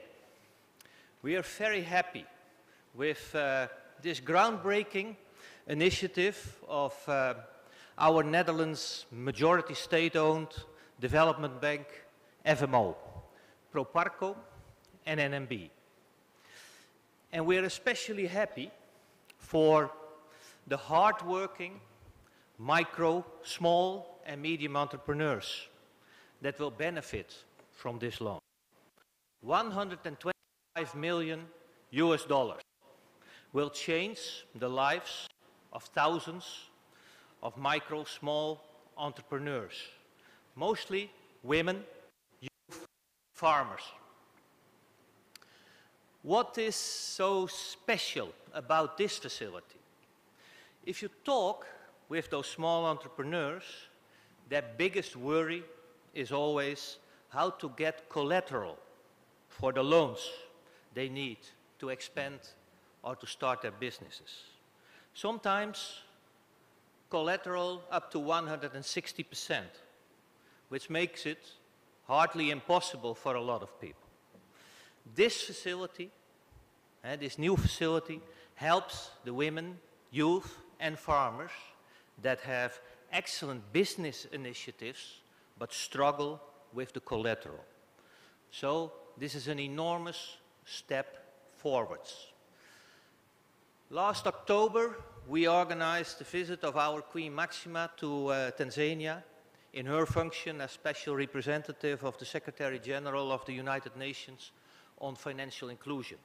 She talked with all the stakeholders and the top decision makers in the country.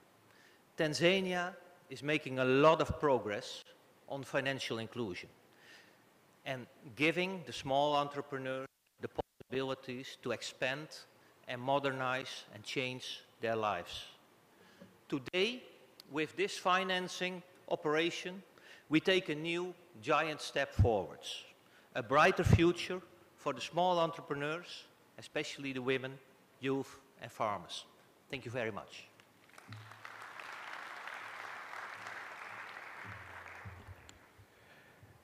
Your Excellency, guest of honor, next speaker is Mr. Axel Guillon, First Consul of French Embassy in Dar es Salaam. You are welcome.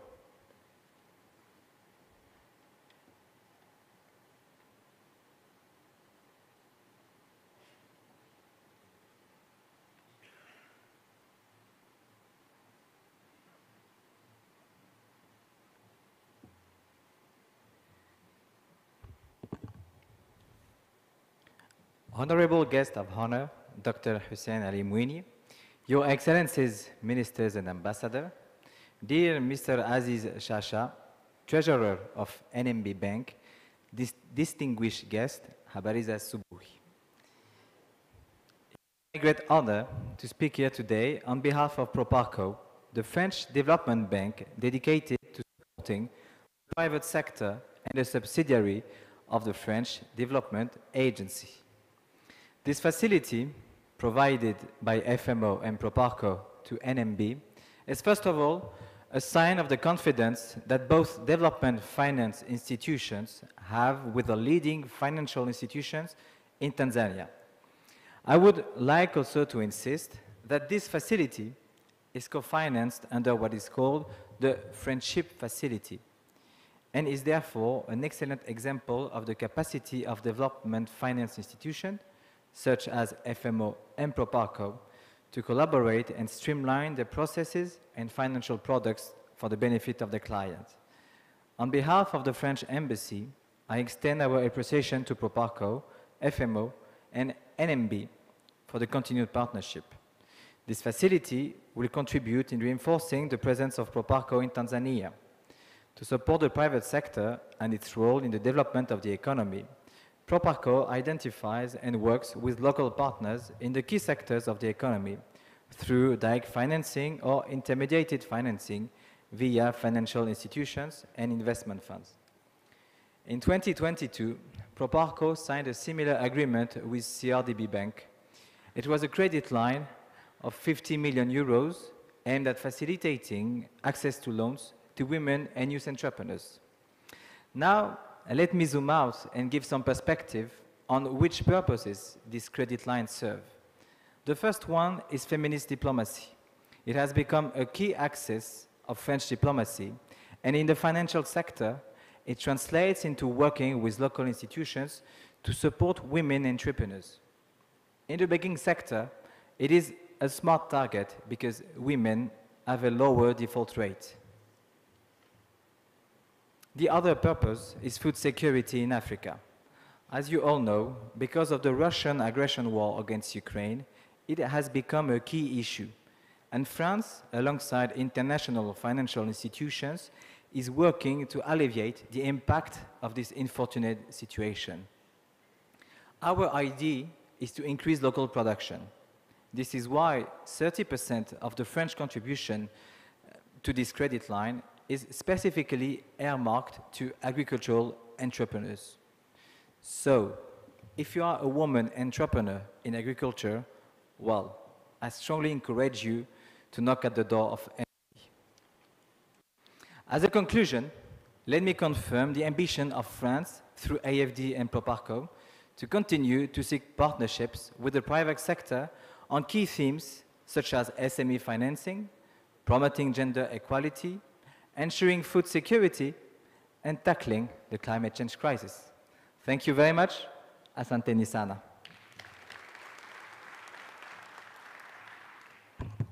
Asante sana. Your Excellency, guest of honor, allow me to call the following key person to proceed to signing table. Mr. Manix Mansford, FO, Dutch Development Bank, Head of Financial Institution. Ms. Celine Robert, Country Director of Agence Française de Development, AFD. And Mr. Aziz Chacha from NMB. The signing will be witnessed by the following. One is Ambassador Walba Dibo, Dutch Ambassador to Tanzania. Please proceed to signing table to witness the signing. Second is Ambassador Caroline Chipeta, our Ambassador of Tanzania to Netherlands.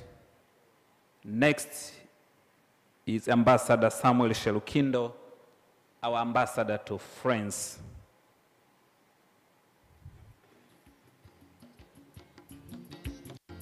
Yeah.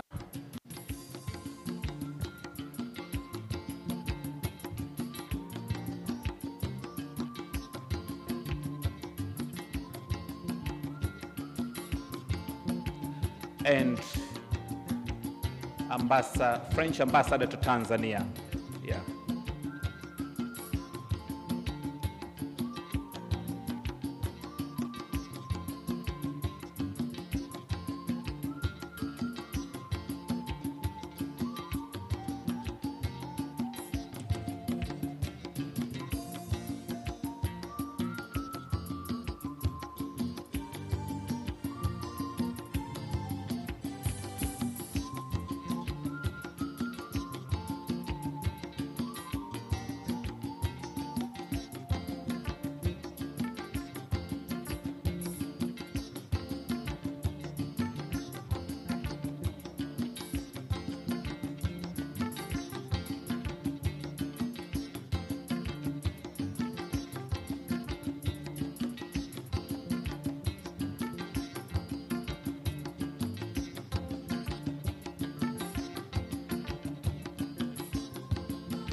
Okay, brass band.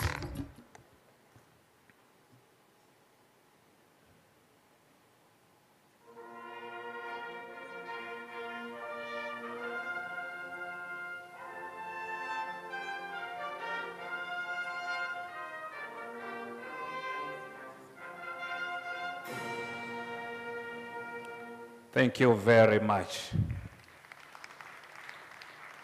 Your Excellency, guest of honor, the last MOU is MFO, Deal on New Investment to Local Partner Bank for Credits to Gender and the Youth in Tanzania. Allow me to invite the following. One is MFO, Manix Monsford, Director of Financial Institution, for a few words.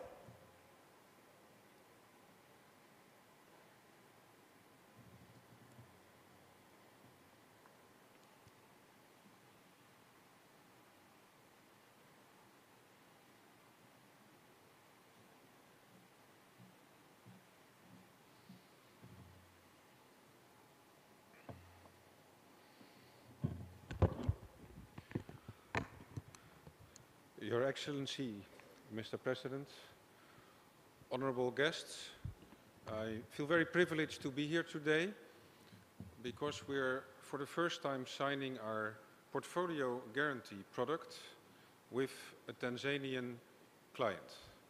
And this client is our long-standing client, NMB Bank. A portfolio guarantee is different from a loan in that it really zooms in on guaranteeing credit risks on the underlying portfolio of borrowers. So it's therefore extremely suitable to make loans available to the more vulnerable parts or the less tested parts of the Tanzanian economy, both in terms of the type of borrowers as well as in the products that can be provided under such guarantee. And this guarantee we've been able to provide also with the support of the European Union, where under the European Fund for Sustainable Development, specific funding has been made available for more progressive programs to deal with areas where there are market constraints into bringing the supply of finance and the demand for finance together. So it's, with the specific support of, the DG INPA, the Anti-Corona is here also as they are the architects of the whole program of EFSD, and now also for EFSD Plus, which will allow us to come with even more progressive structures to see where we can shrink the missing middle financing as much as possible. This is a loan, or this is a guarantee for $11 million, which if it will go, as Mr. Aziz has confirmed to us last night, to small loan sizes for small entrepreneurs, will benefit thousands of entrepreneurs across Tanzania. So we're very happy to, in this way, introduce a new product for us to the Tanzanian the market with our most trusted partner, NMB Bank. Thank you very much.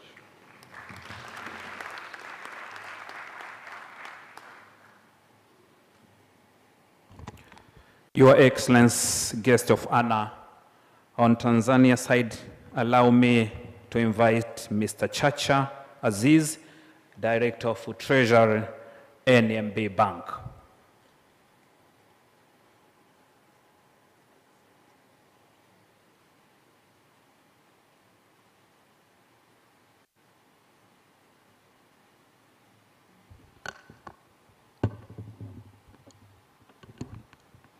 Your Excellency, the President of Zanzibar, Dr. Ali Hassan Mwinyi, Cabinet Ministers present, Excellency Ambassadors, ladies and gentlemen, in the interest of time, protocols, all protocols observed.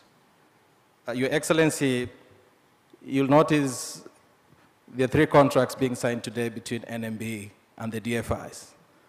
The first, as we saw, NMB EIB, that was an €100 million facility that is meant to spur growth in the gender space and as well as the blue economy. It just goes to say that these facilities, Your Excellency, allows us to expand access to sustainable and inclusive finance. You'll also note, Your Excellency, yesterday when the Vice President was here, he talked about credit to the private sector having grown by 22% last year just alone. We did 29% from NMB. Now, how do we sustain that growth?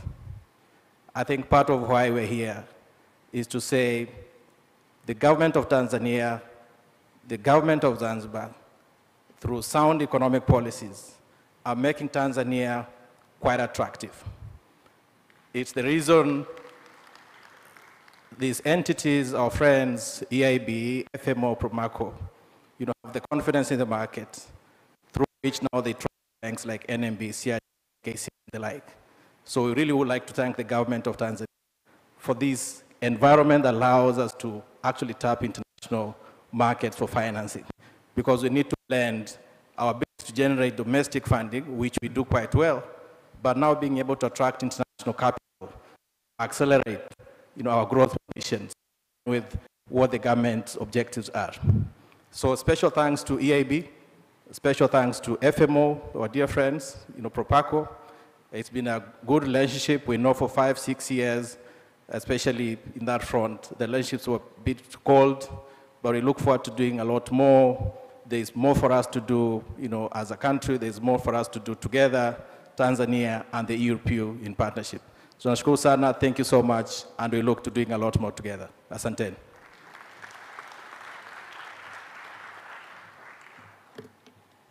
Your Excellency, guest of honor, after a clear explanation of the deal, allow me to invite FMO Manix Monford to proceed to signing table. And on Tanzania side, Mr. Chacha, Director of Treasury, NMB Bank, to proceed to signing table. The signing deal will be witnessed by Ant Cohen, Director of Sustainable Finance, European Commission, and Ambassador Justus Nyamanga, Tanzania Ambassador to EU.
Thank you very much. Your Excellency, guest of honor, we are done with the signing session. Now allow me to invite Ambassador Manfredo Fant, Ambassador for European Union to United Republic of Tanzania, and the East African community for special remarks. You are welcome.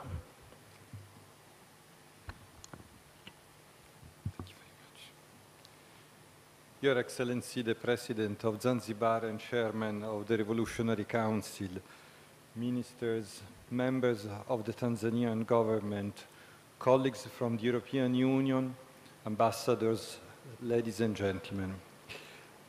It's a real pleasure to be here today after witnessing these ceremonies of signature, which mark somehow also the success of this business forum. I would like to mention a few numbers. We had 700 registered persons for a physical presence to the forum. We had 1,300 connections to the online channel in one day. And we have witnessed between yesterday and today signature for deals for around 1 billion euro. I think this is a very remarkable result for this event. Now it is time to invest. It is time to seriously consider working in this country for a number of reasons.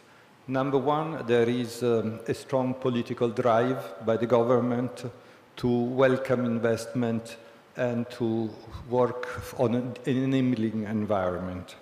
Secondly, it is evident that in this country there are many opportunities to seize and which are there for people who wish to undertake.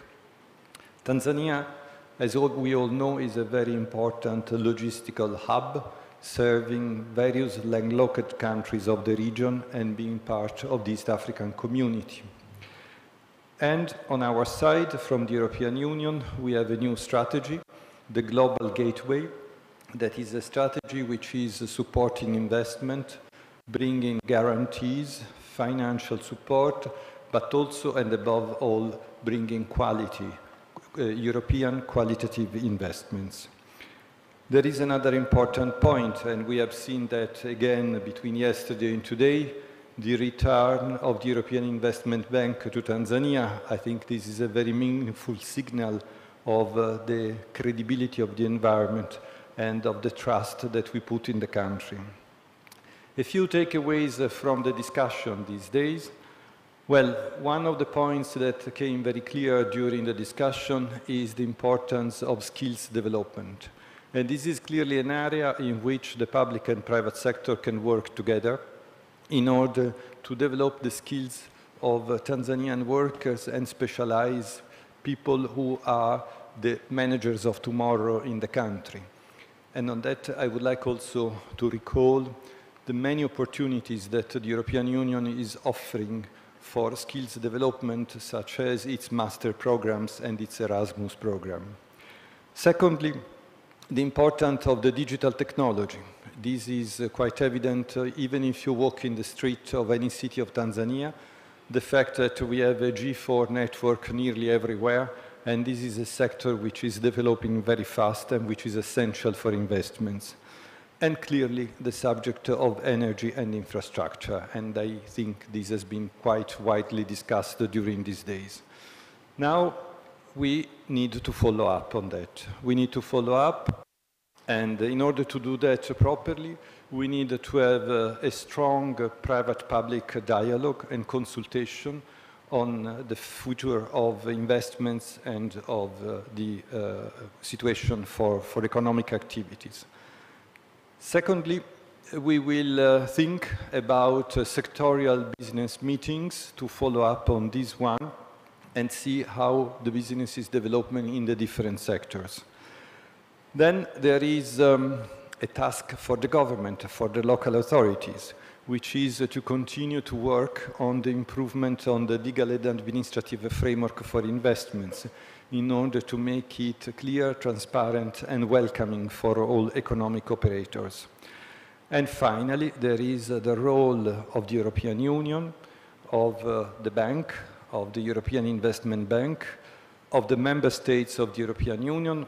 Everybody, we call them Team Europe. And our role is the one of facilitators and support of the policies of the government in order to improve the support, the enabling environment for economic activities. So I think this is a brief summary of these very interesting days of discussion. And my last words are to really warmly thank the teams of the Tanzanian government and the team of the European Union delegation for the incredible work that they have done in order to make this business forum possible. Thank you very much for your attention.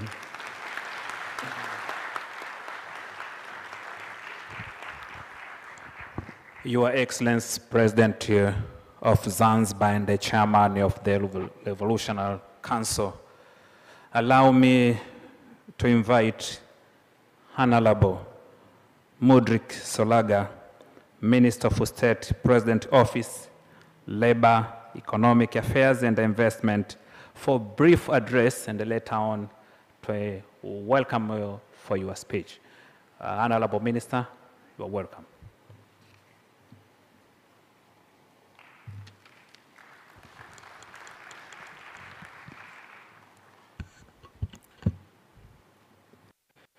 Your Excellency, Dr. Hussein Ali Mwinyi, the President of Zanzibar and Chairman of the Revolutionary Council, Honorable Ashatu Kijaji, Minister for Investment, Trade and Industry of the United Republic of Tanzania, His Excellency Ambassador Manfredo Fanti, Ambassador of EU to Tanzania, Honorable Ministers and Deputy Ministers present, Permanent Secretaries and Deputy Permanent Secretaries. I would like to recognize the presence of Honorable Mariam Ditopile, Vice Chairperson of the Parliamentary Committee for Agriculture, Industry and Trade, who is accompanied with Honorable Deo Mwanyika and Honorable Mungungusi. Permanent Secretary, Deputy Permanent Secretaries present here today, members of the business community from both the EU and Tanzania, distinguished guests, ladies and gentlemen. Good afternoon. On the outset, I would like to thank God for allowing us to gather at this very auspicious occasion, for without Him, none of this would be possible. But secondly, I would like to take this opportunity to thank the Honorable Minister, Dr. Ashatu Kijaji, for the invitation that was afforded to me and this rare opportunity that I've been given to welcome our guest of honor for the official closing of the EU-Tanzania Business Forum. This business forum was long overdue, taking into consideration of the historical, political, and economic relationships that have existed between Tanzania and European countries over the years. Your Excellency, I'm not known for making long speeches, and I'm not about to change that narrative here today. And I know a lot of these people are eager to listen to your remarks. It's Friday. We've had a long 2 days of deliberations. I'm pretty sure everyone is ready to just get out and begin the weekend. So I'm not going to take too much of your time. I just want to thank a few speakers, after which I will allow you to continue with the program. To begin with, I would like to take this opportunity to thank the organizers, the European Union, investors who have traveled all the way from the EU to come to Tanzania. We thank you for honoring us, and we look forward to continue to working with you further in order to advance the development agenda of our country and advance the investment agenda that we have. I'd like to thank members of the diplomatic community and all of those who are representing their countries from the EU here in Tanzania, for without you, none of this also would be possible, without the trust that your countries have placed in you and that you have placed in us. I want to thank the business community, both from the EU and Tanzania, for showing up in great numbers, those who are present here, but those who participated online from various parts of the world. Your Excellency, I want to take this opportunity also to thank you personally for your leadership, for your guidance and your vision, and for continuing to allow us your assistance to be able to undertake the tasks that you have entrusted us to advance the investment agenda. And I want to take this opportunity to continue promising you that we will do this task diligently, honestly, and as transparent as possible for the mutual benefit of our countries. I also want to take this opportunity to invite our guests to Zanzibar, where on the 11th of March, we're expecting to officially open our single window electronic system, as well as our investment guideline. So all of you are welcome to the islands. Like I said yesterday and throughout the deliberations, that Zanzibar is open for business, that Zanzibar is fresh, Zanzibar is dynamic, and we are really looking forward to seeing this movement being translated on the islands. Without further ado, Your Excellency, with great honor, now I would like to invite you to officiate the closing of this ceremony. Asante sana.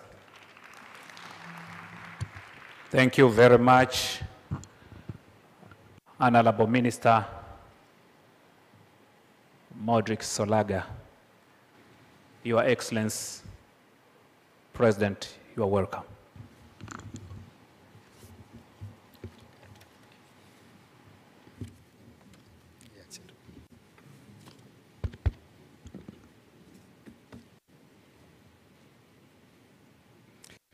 Honorable Dr. Ashatu Kijaji, Minister for Investment, Industry and Trade, Honorable Modric Soraga, Minister of State, President's Office, Economy, Labor and Investment, Honorable Omar Shaban, Minister for Trade and Industrial Development, Zanzibar, Permanent Secretaries here present, Your Excellency Manfredo Fanti, Ambassador of the European Union to the United Republic of Tanzania and East African Community, Vice President of European Investment Bank, Director of Sustainable Finance, EU Commission, ambassadors and members of the diplomatic corps,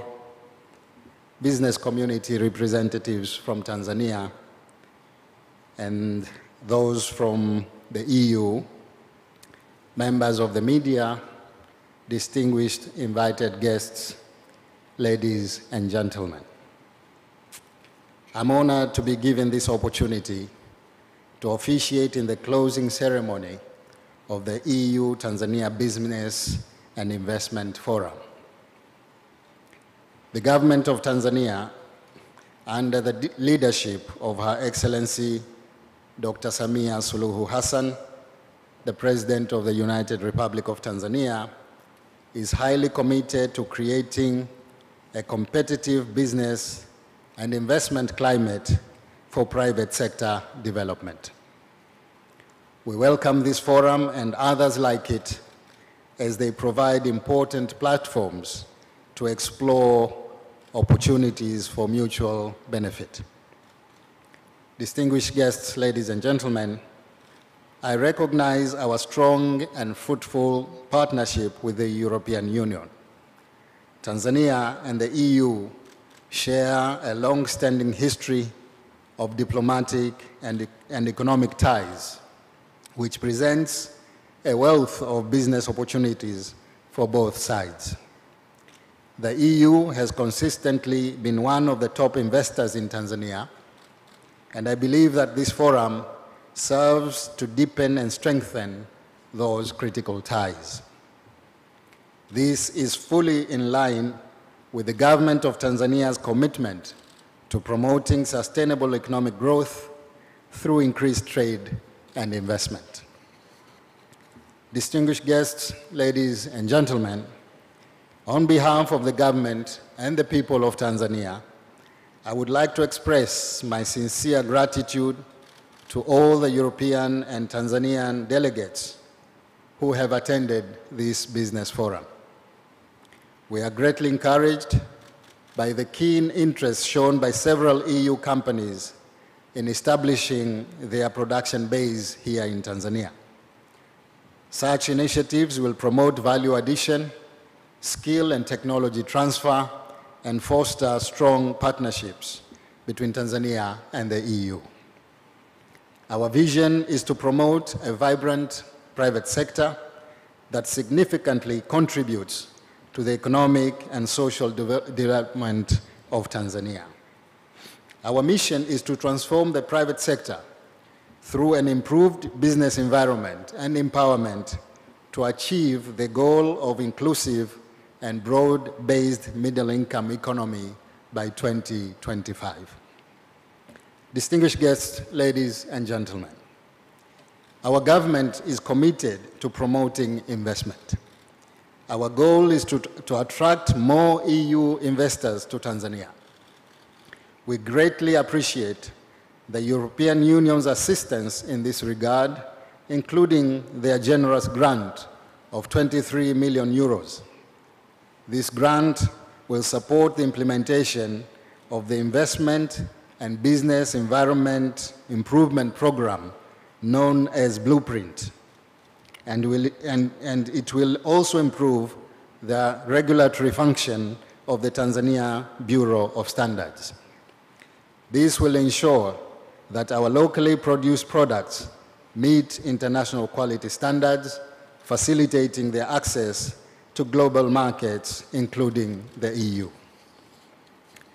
Distinguished guests, ladies and gentlemen, I want to bring to your attention the various untapped investment opportunities in Tanzania, which are being promoted by our investment promotion agencies, including Tanzania Investment Center, Zanzibar Investment Promotion Authority, and Export Processing Zones Authority.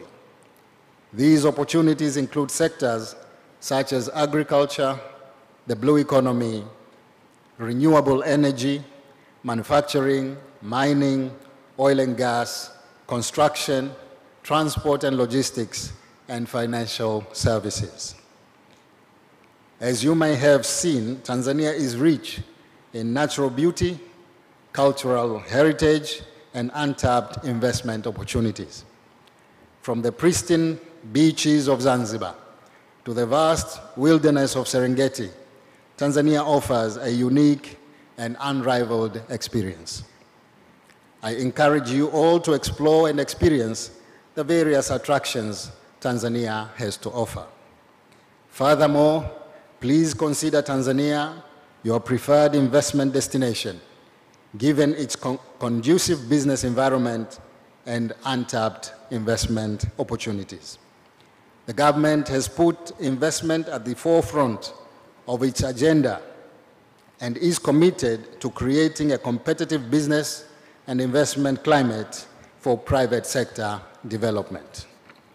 Through partnerships and collaborations, we can transform the private sector to achieve the goal of an inclusive and broad-based middle-income economy come 2025. Once again, thank you for your participation, and we look forward to hosting you again soon in Tanzania. It is now my honor to declare that the EU-Tanzania Business and Investment Forum is now officially closed. I thank you all for your attention.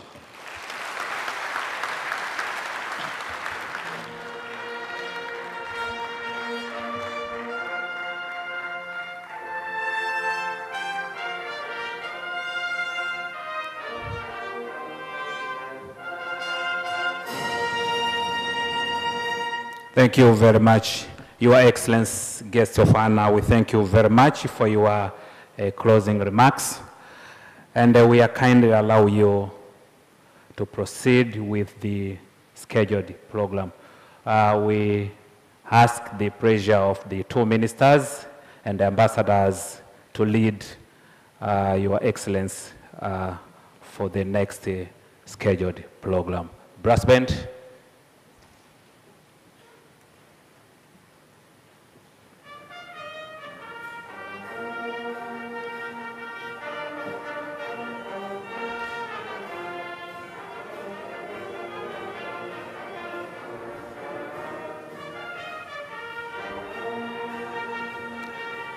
Okay, distinguished guests, please, you may sit seated.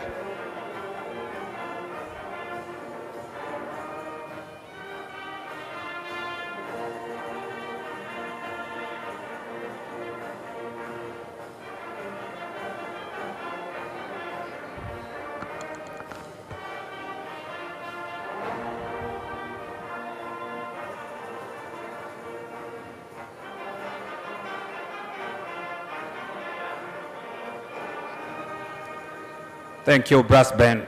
Distinguished guests, ladies and gentlemen. I would like to hand over the podium to my brother Austin to proceed with the program. Asante sana. Kazi iendelee.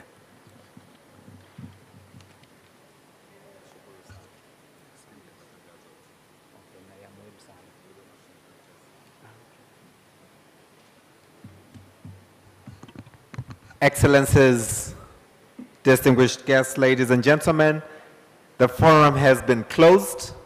For me is just one or two of few announcements as we are about to step out. Lunch will be served at the tent for all, so please all remain back for lunch. There will be a press conference right after we step out. The press conference will be taking place at Ngorongoro.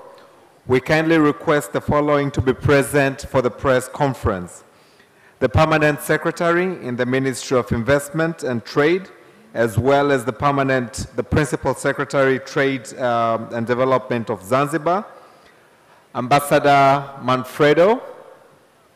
We also request the presence of the EU Director, Antti Konen, and the private sector will pick from you to attend the press conference. As the forum has ended, I would also like to remind all of us that we have exhibitors outside, and please make time as we go for lunch and as we continue to network to visit the Tanzania Investment Center, One-Stop Shop Facilitation Center, exhibiting outside.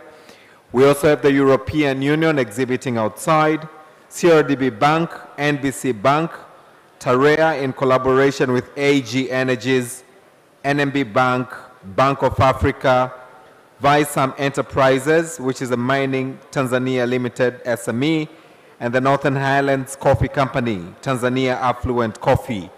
These are exhibiting their products, all for us. Once again,